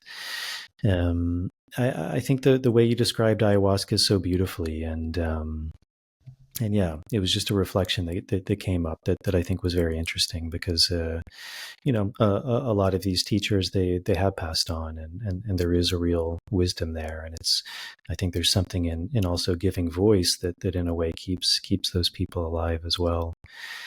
I know we talked a lot, but before we close, is there anything that you want to share that you feel we didn't touch on, or anything else you wanna talk about that's still on your mind? No, maybe I want to talk in another moment just about visions. Because they are so fun. Just about visions, you can how can we turn visions in myths? How can we turn visions in wisdom? Uh, how to use them to heal, but also just to say, "Wow, life is wonderful." So I think it's a big field, like the visions. That what is that? What's happening there? No, just that. I think we have shared a lot, and thank you very much for trusting, for hearing your intuition. No, you didn't knew I was so committed with the path and with the plans. No, I knew you had no idea about my process. No, and still you wanted to have this talk. So thank you very much for trusting, for inviting me. I love your work. I think it's really important. Uh, you met a lot of people. There's a lot of people like doing this work, and thank you for um, make them appear to make this contact and to hear these other experiences. And congratulations for your new stage of life, for all the things that are Thank happening in you. your life now.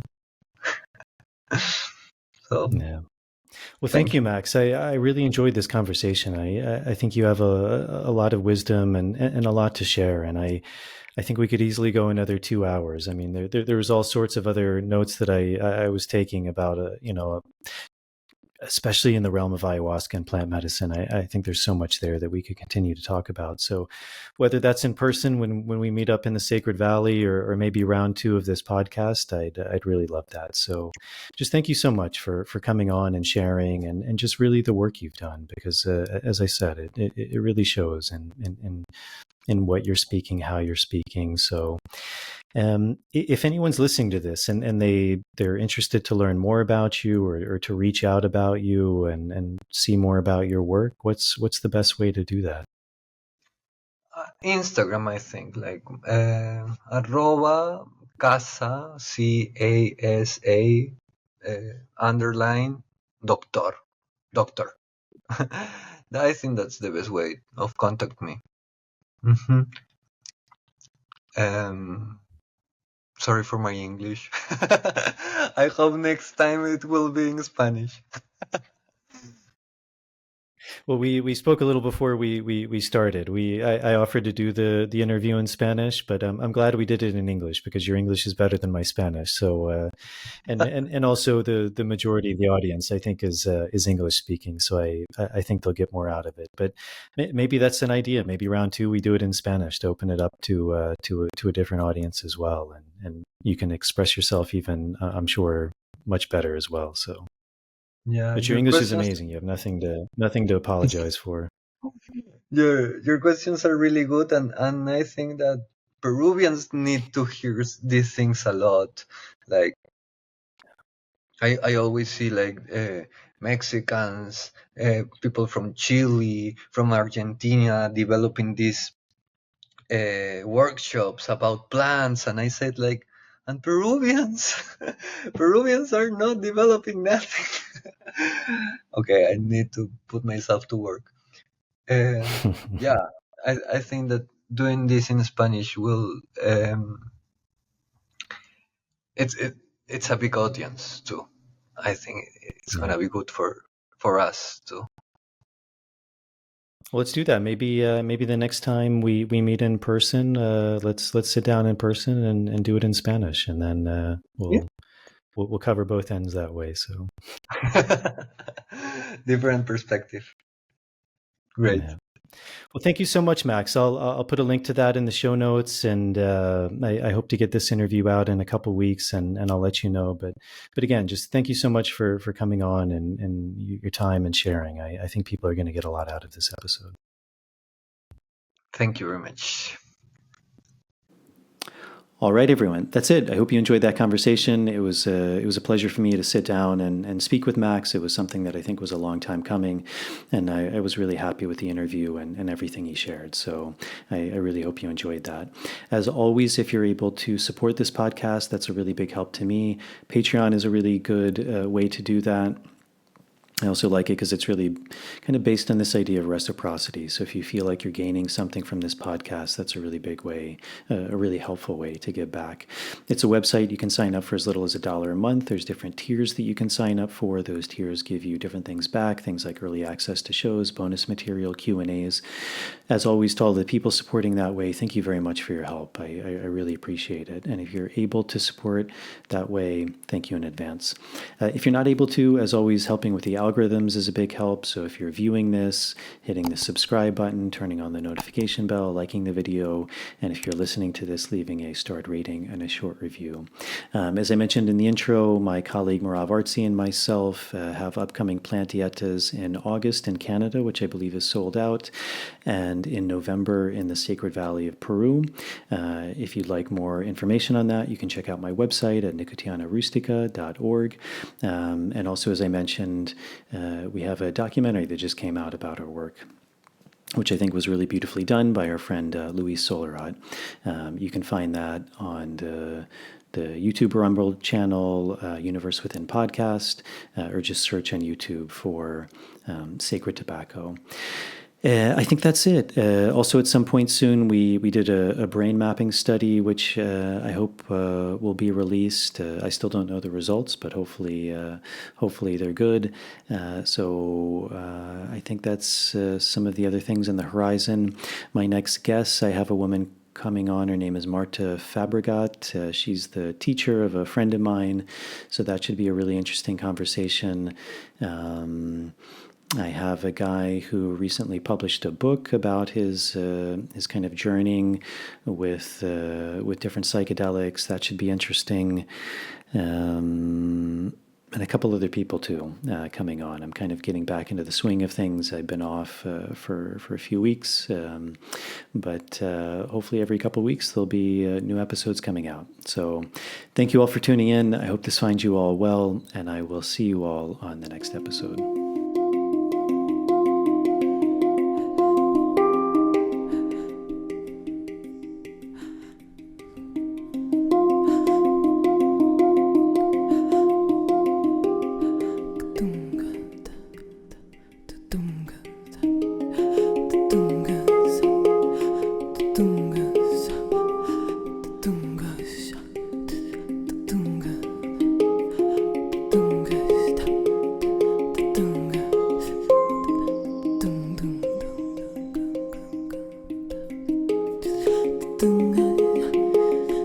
Tunga